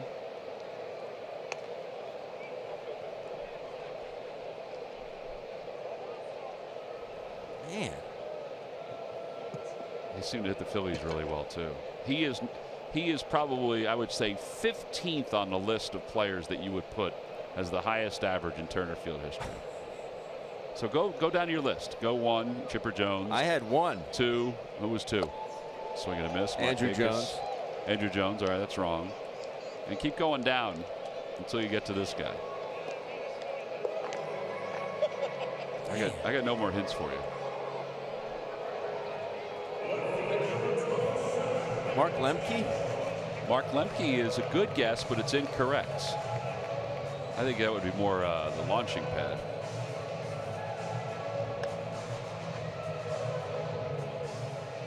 Was Glenn Hubbard on your list? No. Okay, he good. was not. Man alive. Biff Pocoroba? Omar Infante? Omar Infante is correct. JD, did you give him the answer? Our statistician. Aaron Altair floating back in right field makes the catch. And the side is retired. 1, 2, 3. Go the Braves. Omar Infante had a sizzling .323 lifetime average at Turner Field. Wow. We'll be back.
Phillies lead it 3-1. They just scored 2 in the top half of the 6th inning.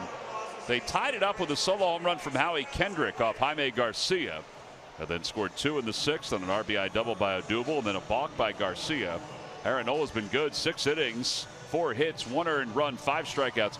In fact, he's been beyond good tonight, considering where he was after his last outing against the Miami Marlins. The Phillies really needed this from Aaron Nola. They sure did. And your Toyota turning point, that double off the bat of Odubel Herrera, hanging breaking ball, played Cesar Hernandez and gets himself into scoring position. He would come around to score on a balk last inning. That is your Toyota turning point. So the Phillies lead it 3-1. They bat here in the 7th inning. It'll be Maikel Franco, Cameron Rupp, and Freddie Galvis for the Phils.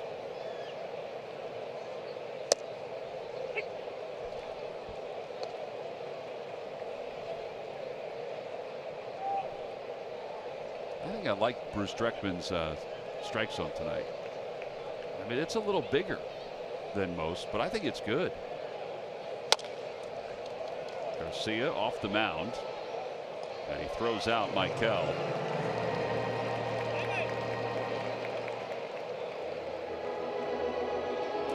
And here's Cameron Rupp, who's 0 for 2.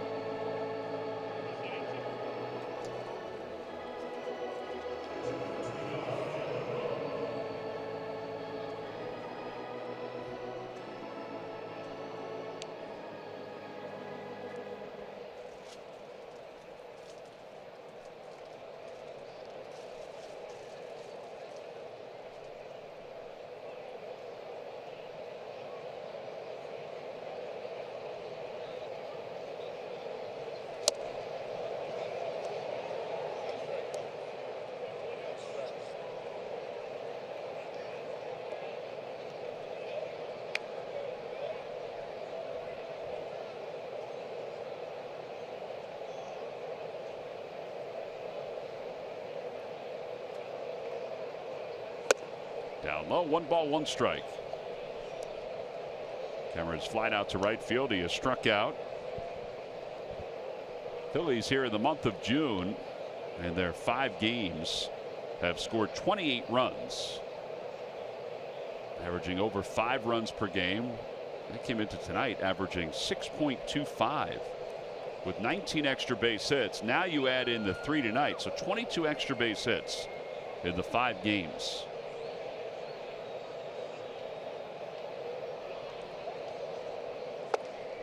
Two and 1. Team batting average coming into tonight's game over 300 in 4 games so far.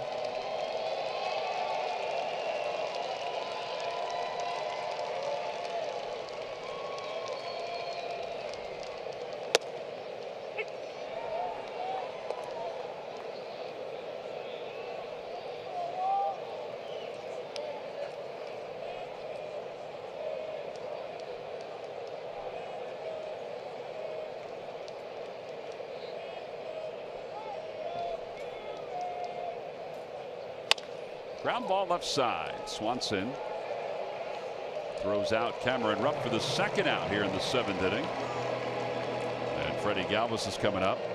This week on At the Yard podcast, Jim Salisbury talks with Phil scout Eric Valent about the upcoming MLB draft. Get inside info on all the Philly teams with CSN's podcast. Subscribe and download now on Apple, Google Play, or csnphilly.com.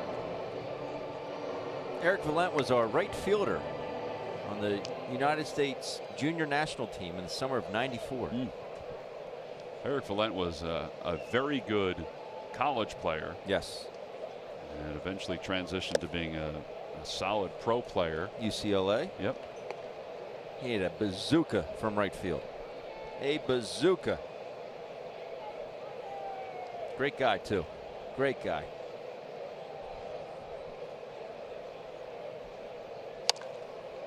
Fly ball foul. Our left fielder on that team? Yeah. Well, not every day, but played a lot. Randy Wolf. Oh, I remember you telling us that. Yeah. What year was that? Like, how old were you guys? Summer of '94. There was you were either going into your senior year of high school, which I was, or your freshman year of college. Did you start on that team? I did. Who was your backup? David Ross. Really? Yes. How come you weren't on Dancing with the Stars? 2 left feet, Tom. Man. But our third base was Michael Barrett. Shortstop. We passed his high school today. We did. Pace Academy. 1-2 pitch to Galvis. Fouls it away to the right side. Shortstop was Adam Pyatt. Our star pitcher was Ryan Drees. Wasn't Adam Pyatt an outfielder in the major leagues? He came up as a shortstop. Then I think they moved him with the A's. Who was your second baseman? Jay Hood. I don't know him. Ryan Drees was our stud pitcher. Who was your stud pitcher? Ryan Drees. Pitched for Texas and Cleveland. Oh, okay. Knuckleballer? No.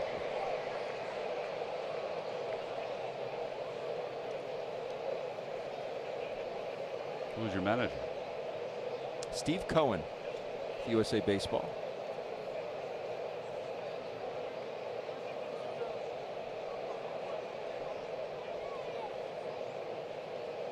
Two and two to Galvis. You still have that jersey? I do. We got so much stuff. It was awesome. We did. All USA Baseball gear. It was incredible. A lot of fun. A lot of great guys on that team. You must have been pretty good then if you were on that team. Did all right.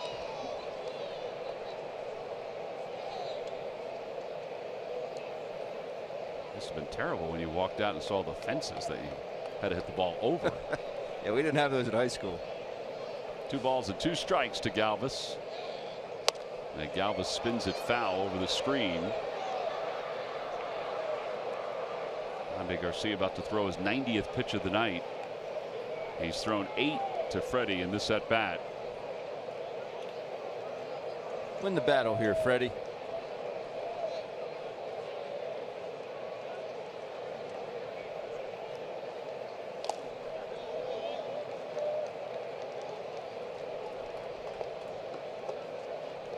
Jaime Garcia went the first 11 hitters without allowing a base runner.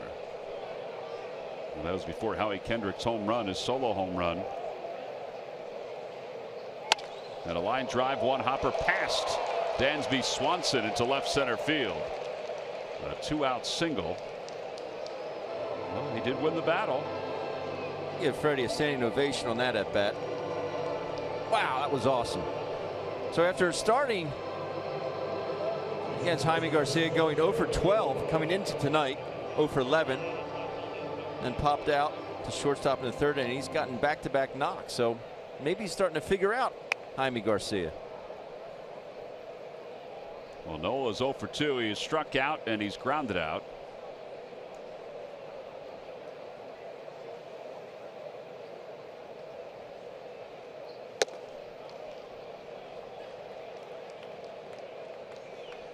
They're wearing Garcia down a little bit here.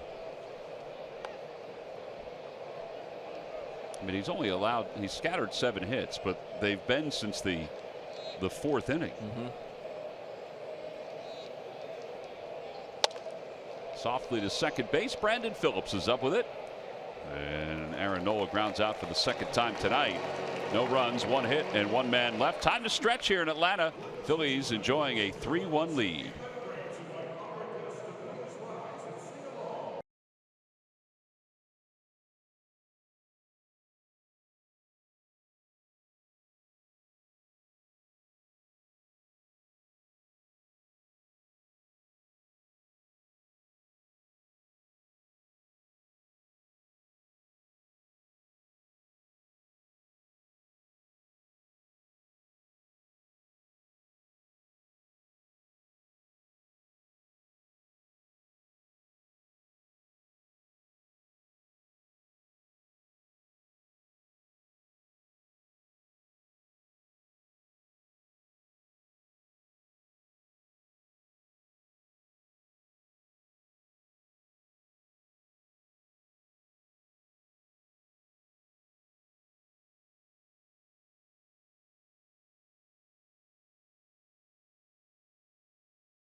plays of the game, and it's all about Aaron Nola and how well he has pitched here tonight for the Phils. He's been very, very good. The hook's been good, but one thing in my keys to the game, I said, demand more out of your fastball. Well, he's doing that tonight with that heater.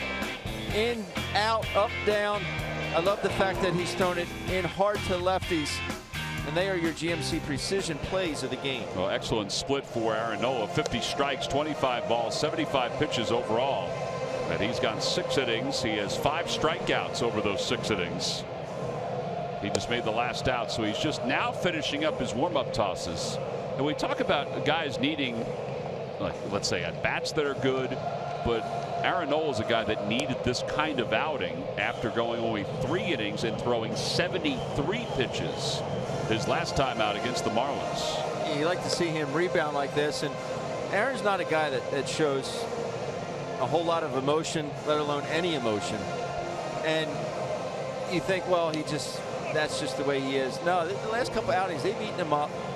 He doesn't show it, but it's nice to see him respond like he has this evening. 9 earned runs in his last 9 innings before today.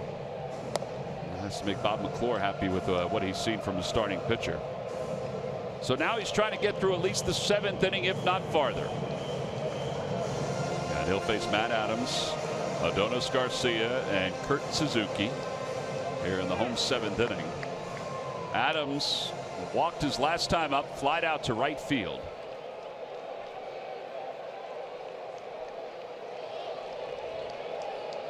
Phillies trying to win their 4th consecutive game.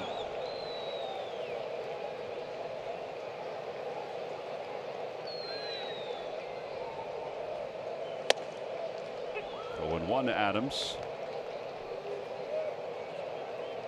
Braves are 8-9 since Adams has been acquired. I should say 9-10 since he was acquired.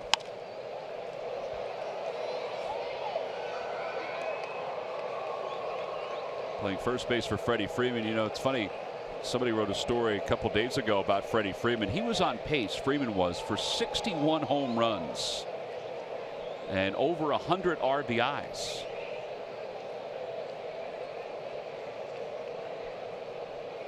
I'm sure there would have been a dip there at some point. Yeah. He is fun to watch, though. Despite really hurting the Phillies over the years that he's been in the league. Just from a pure baseball standpoint, I mean, he's just one heck of a baseball player. Swing and a miss, a changeup got Matt Adams. That's 6 strikeouts for Aaron Nola.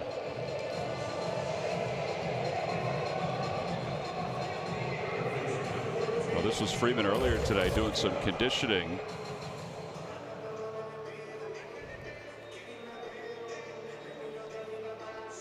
Assuming that he hit that imaginary baseball into the right center field gap. As he pulls into third with a stand-up triple. I thought it went to left center. Listen, you use your imagination, I'll use my imagination. Here's Garcia, who's 0 for 2. High heater, and it's 0-1. So you're saying it caromed off the brick wall and got away from the right fielder? It did. It hit one of the edgings of the wall and then shot along the warning track. Okay.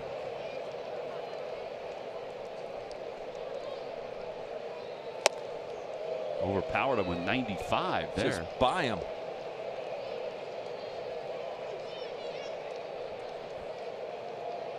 Go up maybe 3-4 inches higher.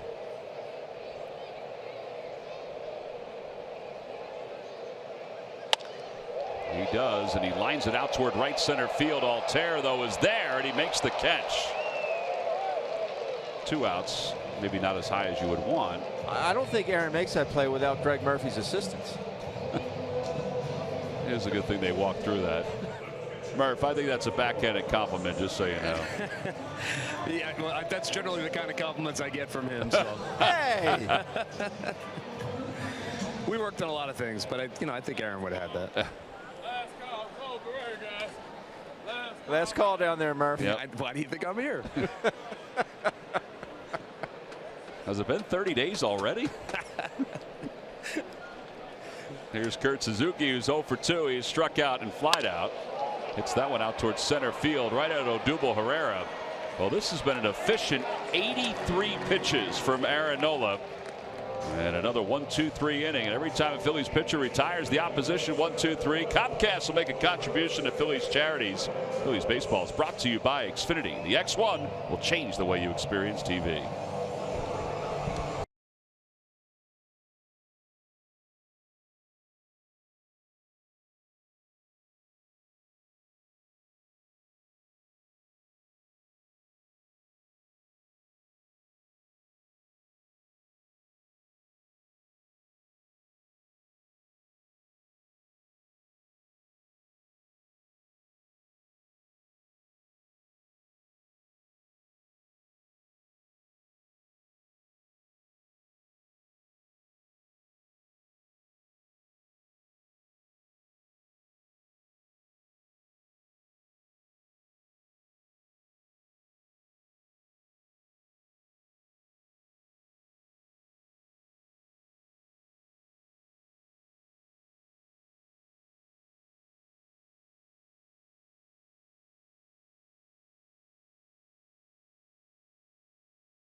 Today, and buy Yellowwood brand pressure treated pine. If it doesn't have this yellow tag, you don't want it.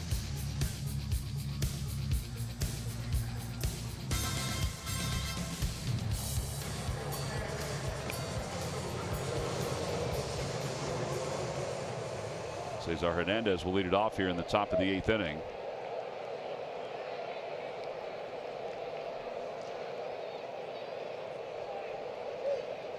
Cesar is 1 for 3. He doubled to start the 6th inning. That was a 2-run rally. But facing Jaime Garcia, who's throwing his 94th pitch, and it's a hook. And it's 0-1.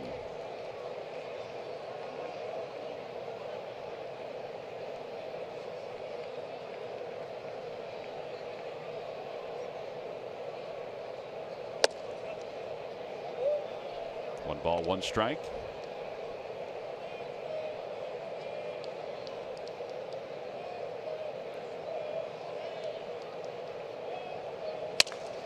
That one's pulled on one hop. It sounded like he may have broken his bat. Yeah. Cesar's retired, one away here in the top of the 8th inning. And Odubel Herrera is coming up.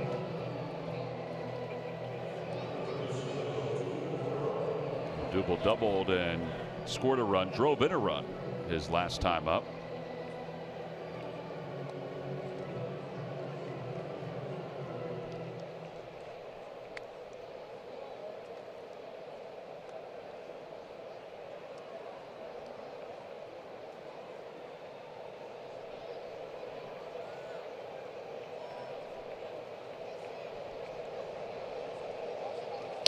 Odubel shows bunt, takes one that floats inside. I don't think that's a bad idea to mix one of those in every once in a while. Just to kind of mix it a bunt with all the extra base hits he's put together. I wouldn't do it here, though. No? Oh, in this ballpark, yes, you mean? In this ballpark. I would agree with that. Yeah, I would agree with that. Taps it foul, 1-1. Odubel. Jason Mott warms up. Odubel, the first Philly with both a double and an RBI in 4 consecutive games since Chase Utley did it back in July of 2007.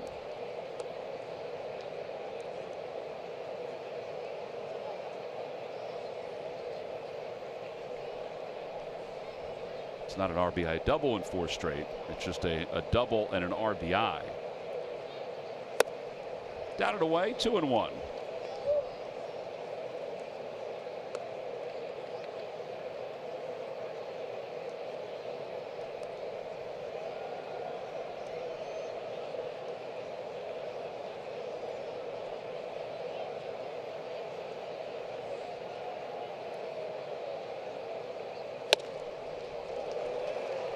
That was a pretty healthy swing. That was a changeup. Yeah, I didn't know what that was looking at my monitor. It's not where it looked like he was late on it because the pitch was up, but I thought it was a curveball. Then it just didn't curve all the way. Same pitch. And Odubel strikes out. And now 2 outs here in the top half of the 8th inning. Let's check in with Greg Murphy. Murph. All right, thanks, Tom. Time for our unlimited baseball break presented by T-Mobile. And last night's start for against the Phillies might be Bartolo Colon's last one. It will be for at least a little while. He has been sent to the disabled list. The Braves decided to send him to the DL with a strained oblique. He's been getting some treatment on an oblique. He said it wasn't much of a problem. They decided to give him some rest. He has a league worst 7.78 ERA, so perhaps a good time. Great news for the Colorado Rockies. They get their right-hander back, Chad Bettis, who has been battling testicular cancer since November. He had surgery in November. He had chemotherapy since then, and he is now back with the team and beginning some light throwing. He says he would like to be back out on the mound in the big leagues by the All-Star break. That might be a little ambitious, but that is his goal. But just great to see him back with his teammates today, and he is doing quite well. And how about a night for Scooter Gennett of the Cincinnati Reds? 3 home runs tonight, including a grand slam. He is 4 for 4 on the night with 8 RBIs. Wow. That is a pretty good night, guys. Yeah, think about what he's been able to do in tonight's ball game, joining the likes of Anthony Rendon, Cespedes. You wouldn't put Scooter Gennett in that same kind of category, No. but he's been a good pickup for his hometown team. Howie Kendrick with his 3rd hit of the night. A 2-out single. he can hit, can he? He can. And Brian Snitker heading out to the mound. That's going to be it for Jaime Garcia. So Garcia will lead down 3-1. His team has scored a total of 6 runs in his last 4 starts. We've got a pitching change here at SunTrust Park.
To play of the game. Off the bat of Aaron Altera, Adonis Garcia at 3rd base. Howie Kendrick thinks this ball is going to get by him, but it's a heck of a play. Why he just didn't tag Howie Kendrick is beyond me. But it goes down as a 5-4 inning-ending double play. That is your Hyundai defensive play of the game, brought to you by your local Hyundai dealers. Well, here is Jason Mott, who will take over in the 8th inning. Mott's been good, 16 games, an ERA of 1.84.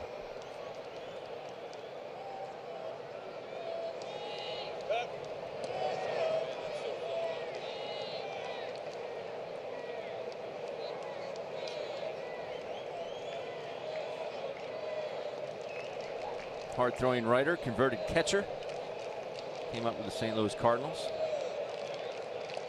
Boy, Kendrick was moving a little bit, and he's back ahead of the tag.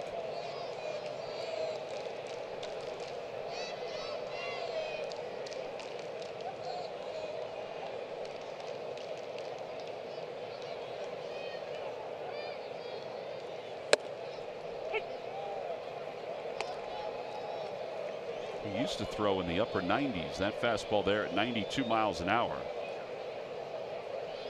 Give him credit, though. He has stuck around. Was a closer at one point.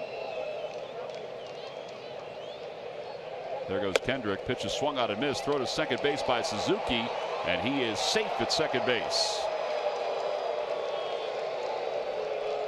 And Helly Kendrick has picked up his 3rd steal of the year.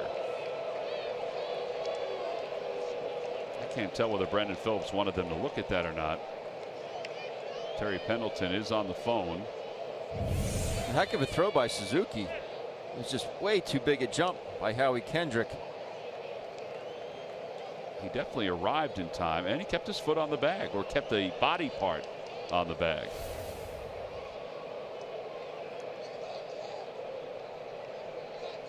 Big insurance run out there at second base. Let's see if Tommy can get him in.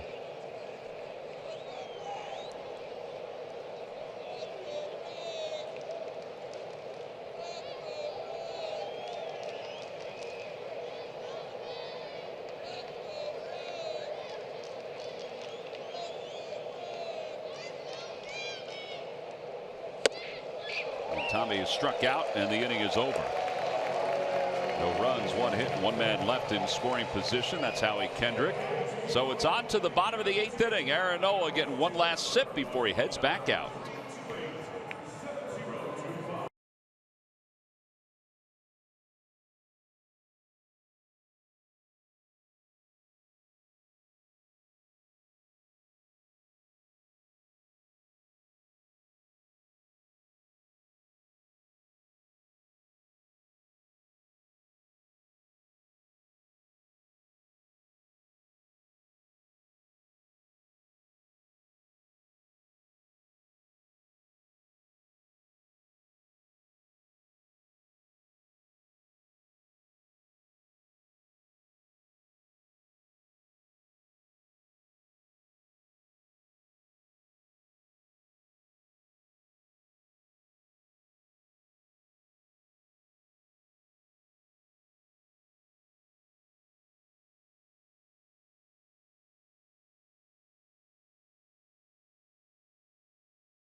On the Arizona Diamondbacks, that's a 4:05 start, and all fans 14 and under will receive the WB Mason collectible truck. Visit Phillies.com for more information and to purchase your tickets. Bottom of the 8th inning, it's 3-1 Phillies on top, and for the first time this year, and for the first time since last September, a Phillies pitcher is pitching in the 8th inning. Starting pitcher is pitching in the 8th inning of a game, and that's Aaron Nola, who begins this inning with 83 pitches, and he will face Dansby Swanson. First pitch, a changeup on the outside corner, 0-1.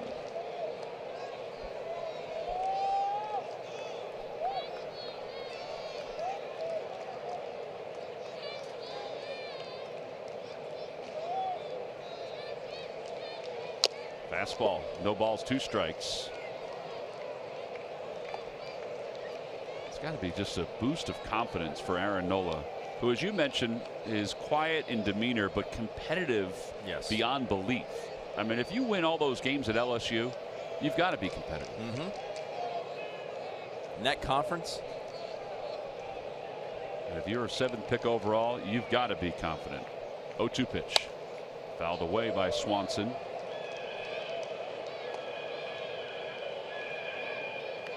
Phillies do have bullpen action behind Nola. Pat Neshek was throwing before. It looks like he is sidewinding again. Yep, there is Neshek.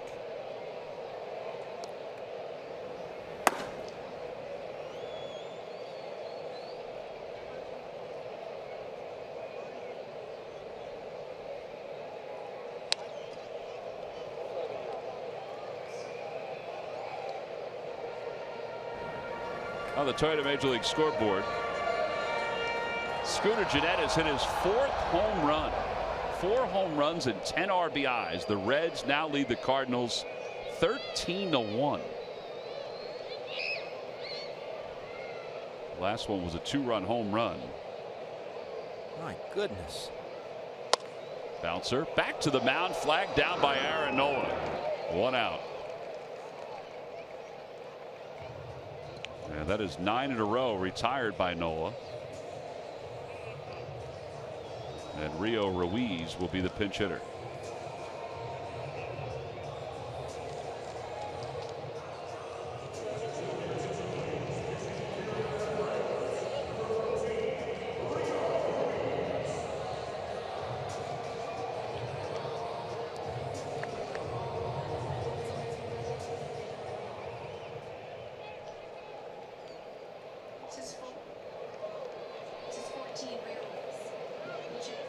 Curveball topped out towards second base. Cesar laid back on it for a moment, but then realized he had to hustle the throw over. So smart. Just smart. Yeah, we got 1 out. Pinch hitter. He's going to want to get ahead of me, right? He's going to get ahead of me with something firm. Fastball down and away. I'm going to be aggressive. No. First pitch hook. Out in front. Roll me over to second base. Take advantage of a hitter's aggressiveness.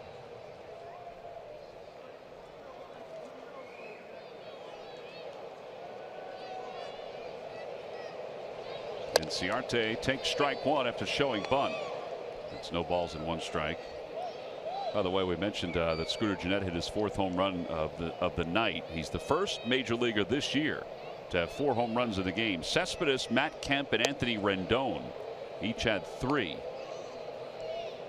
in earlier games. The 10 RBIs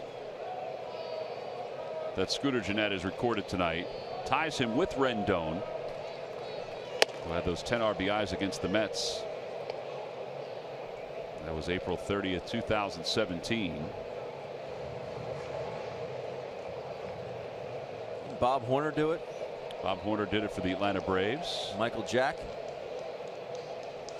Swing and a miss. 2-2.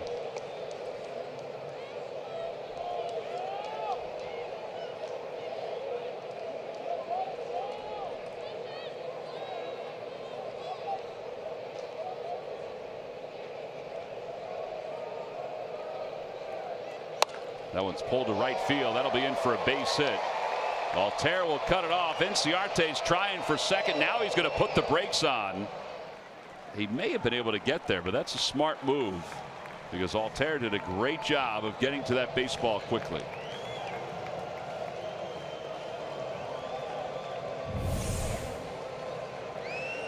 Ball down the line here,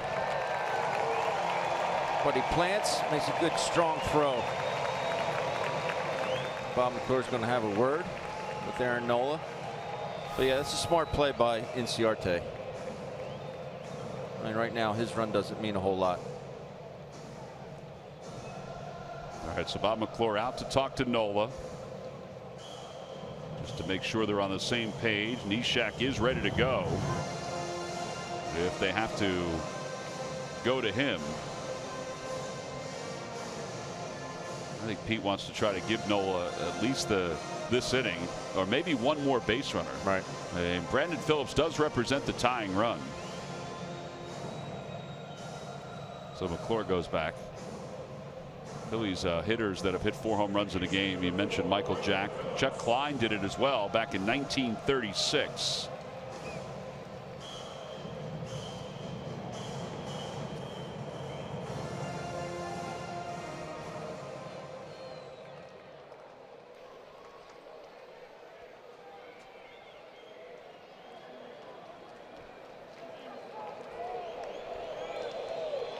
for the Braves. Bob Horner, who you mentioned, and Joe Adcock did it in 1954 with the Milwaukee Braves against the Brooklyn Dodgers. Bob Horner did it in a loss, his 4 home run game.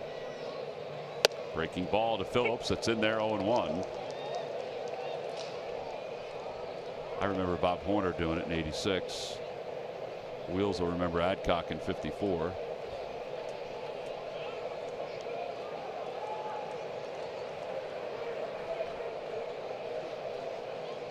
The ball's 1 strike to Phillips. You're relentless. Good play by Cameron Rupp. That ball ate him up. Well, he hasn't responded to any of the other comments that we made about what games he has seen, so I figure we'll just keep doing it until he responds. So therefore you think it's okay? Yeah.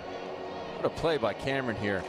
He doesn't even backhand. He's able to just keep his tip of his mitt down in the dirt. Doesn't even go to the backhand. Strong lateral movement there.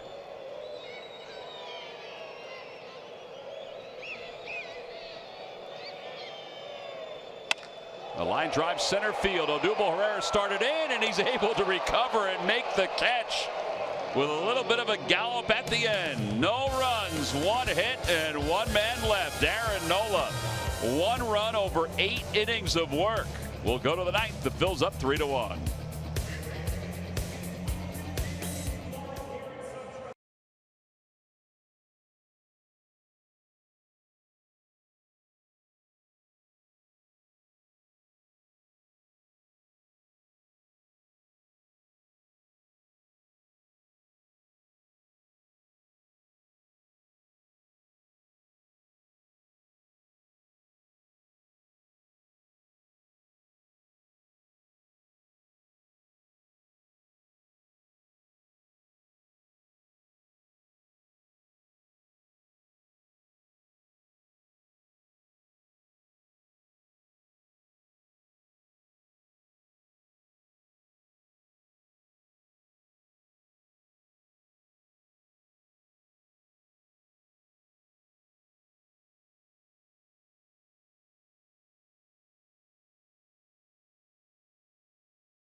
All men 15 and older will receive those Hawaiian shirts that Tommy Joseph is sporting. They're sponsored by Chevrolet. Visit Phillies.com for more information and to order your tickets. Aaron Altero will start it off as we go to the top of the 9th inning. 25-year-old right-hander Jason Hirsch will be the new pitcher for the Atlanta Braves. The first pitch to Altera, 97 on the outside part of the plate, and it's 0-1. Hirsch is out of Oklahoma State. Those are his numbers in the minor leagues, a 3.09 earned run average.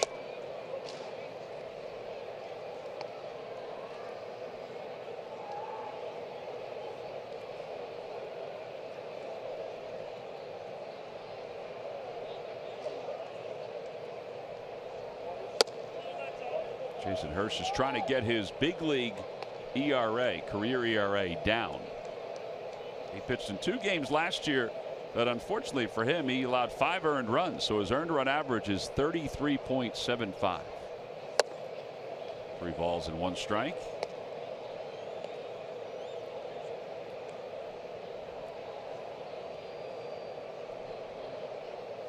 He allowed 1 run in 1 inning of work, and then the Nationals got him for 4 runs. Or excuse me, Minnesota got him for 4 runs in the 3rd of an inning. There's a bloop between Inciarte and Brandon Phillips. And Aaron Altair has his first hit of the night. And his 4th hit of the series. That will bring a smile to your face as a hitter. Hector Neris warming up at the pen.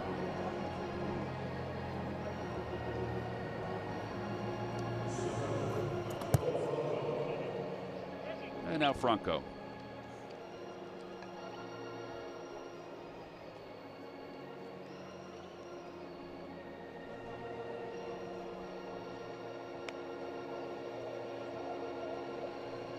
Did Turner Field have an organ?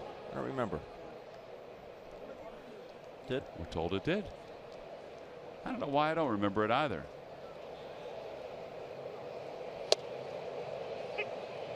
They've been playing wedding music when Aaron Altair comes up. I don't know if they think his last name is Alter or not. Cameron Rupp comes up. They've been playing the song from Ferris Bueller's Day Off.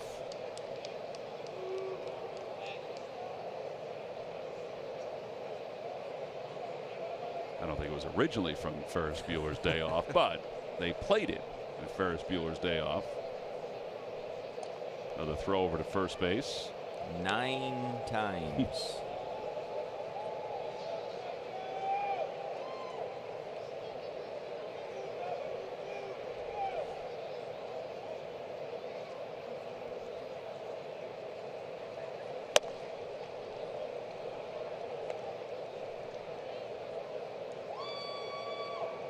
Tom, I don't think the Braves know that the Phillies don't run on pitch outs.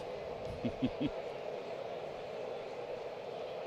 was the element of surprise.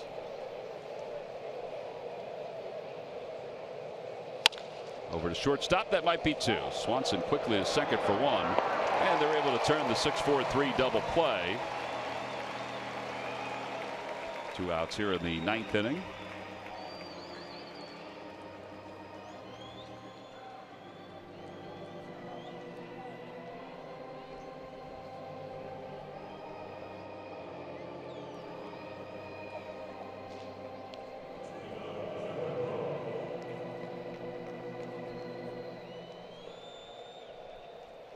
Did you hear it in the background? I did, but I can't. When Cameron was in Egypt's land, let my Cameron go. You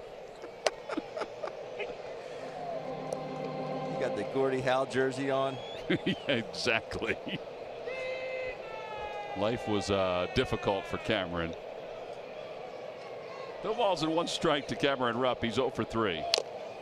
And it's 0-2. Ow.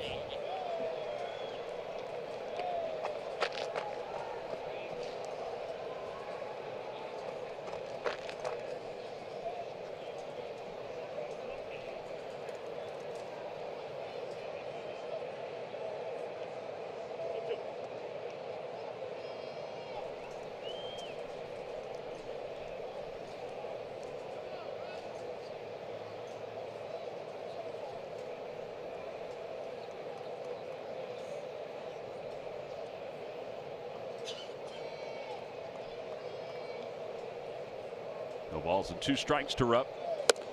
And that one runs outside. 1-2.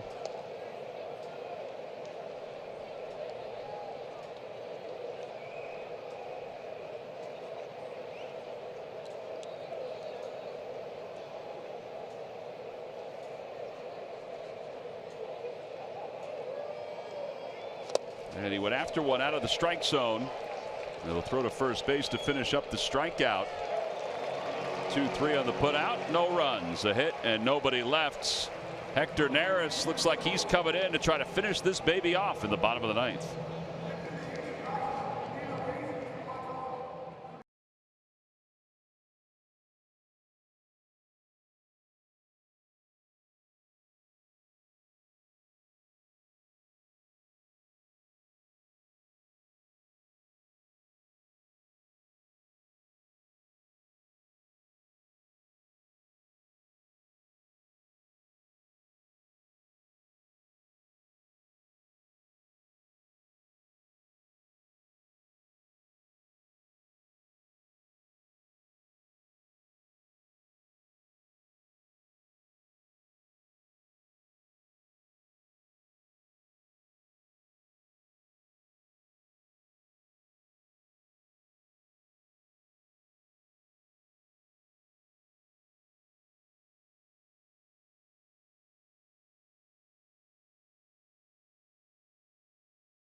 Coming up after the ball game, it's Cure Auto Insurance presents Phillies postgame live. Michael Barkan, Ricky Metallico are standing by. They're going to talk about Aaron Nola's effort tonight and also the approach against Jaime Garcia that continues the success for the Phillies offensively against the Braves. Odubel Herrera, another RBI. And Howie Kendrick's big night as well. First, though, bottom of the ninth inning, Hector Neris on to try to close it out and pick up his 6th save and make a winner out of Aaron Nola. Nola scattered 5 hits over 8 innings. He struck out 6.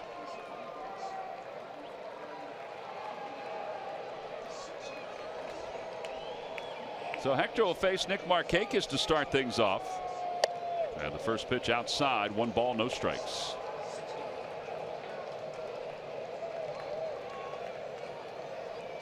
First Phillies starting pitcher to go 8 innings this year, Aaron Nola. Off the hands, popped up. Cameron Rupp off with the mask. 1 away.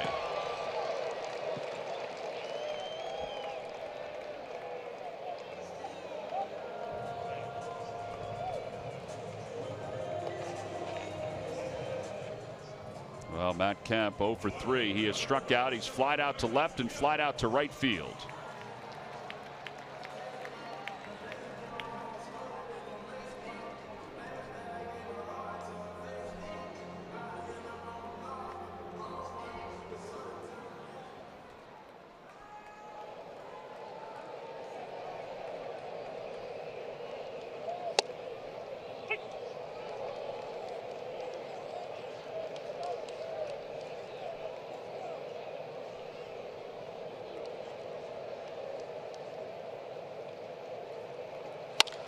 Line drive to center field. Here comes Odubel. He'll play it on a hop. So that means the tying run is coming to the plate in the form of Matt Adams.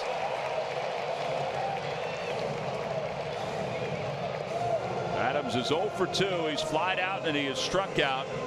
Those 2 at bats sandwiched a walk, which was back in the 4th inning.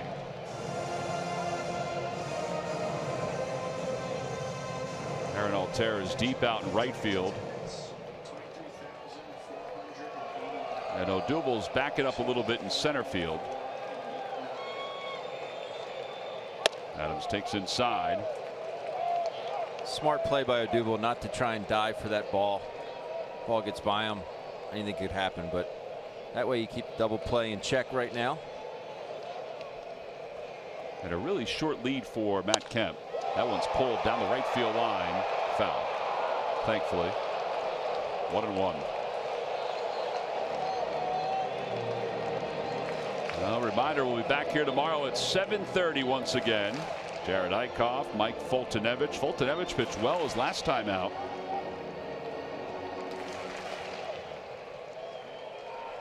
Now Hector's got to throw that split in a little different spot this time. 1 ball, 1 strike. That's a better spot.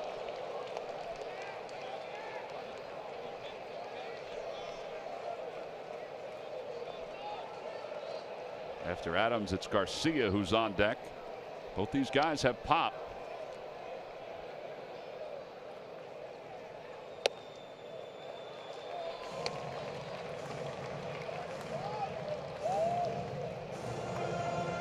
Adams said when he left the Cardinals it was very difficult to pick up and lead, but he realized that there wasn't a spot for him. He was playing more outfield than he was first base. Although he looks like Ryan Klesko, he's not the same in the outfield as Klesko. Pulls that one for a base hit to right field. So now the tying runs are on base for Adonis Garcia.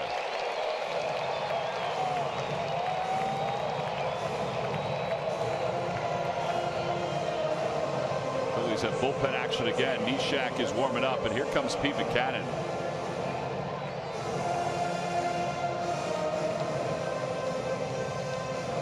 Pete's just not going to waste any more time. He's given Hector every chance possible to try to regain the closer's role. So he's done. Pat Neshek is coming in. A pitching change here in the bottom of the 9th inning.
He has closed some games. He has 7 career saves, and he's on to try to save this one for the Phils.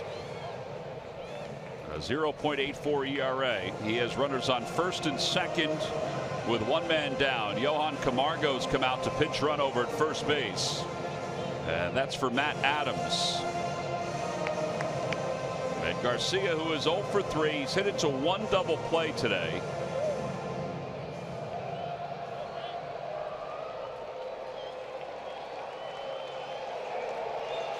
It's just a shame that Hector Neris can't find the split the way he had it last year. First pitch outside, 1 ball and no strikes.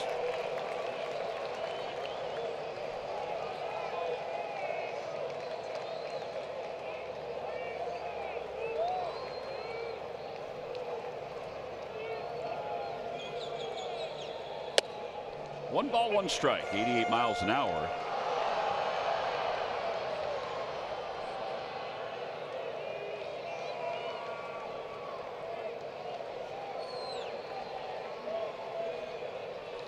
He has 2 inherited runners that he has to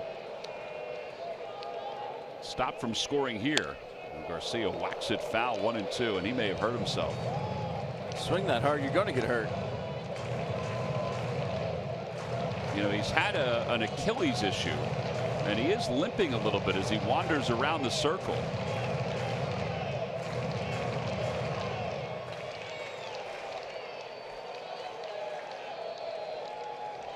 And here comes the athletic trainer.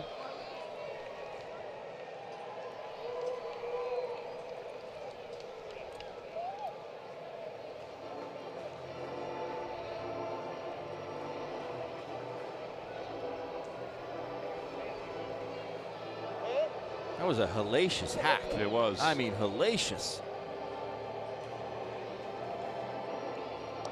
I don't know if it's his Achilles or if it's his hand. Jim Lovell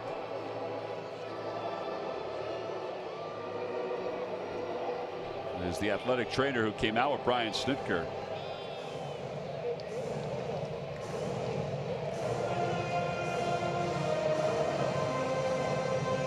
Even he covers his mouth when he talks.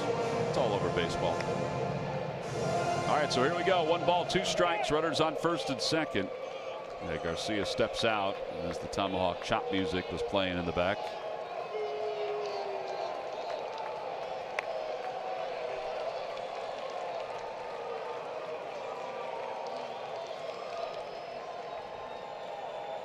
Swing and a miss. He got him, and he does not look right. Garcia, that is, but he's down on strikes for the second out. And here comes Kurt Suzuki. It didn't prevent him from swinging hard again, though, did it? No, it didn't. Man.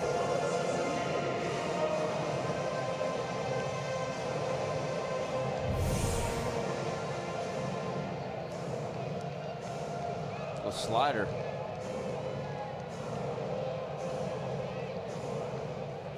He just way late on it. Well, Suzuki is 0 for 3 in tonight's ball game. Runners lead off first and second, and he pops it up right around home plate. Cameron Rupp is off with the mask and under it, and he makes the catch, and the ball game is over. And Pat Neshek has saved the day for the Phils, and Aaron Nola has picked up the victory. The Phillies have won 4 consecutive games as they win it tonight, 3-1. Big ball game, huge pick-me-up for Aaron Nola.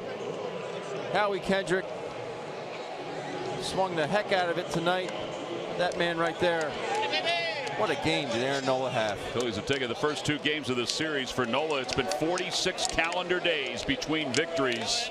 And today he goes 8 innings, 5 hits and 1 run, 1 walk and 6 strikeouts as he helps the Phils to the victory here in Atlanta. Well, Pete Mackanin decided to make the change and bring in Pat Neshek, and that certainly paid dividends. It also paid dividends that Howie Kendrick is off the DL. Jim Salisbury tweeted out, "Howie, have a day." And this is just prototypical.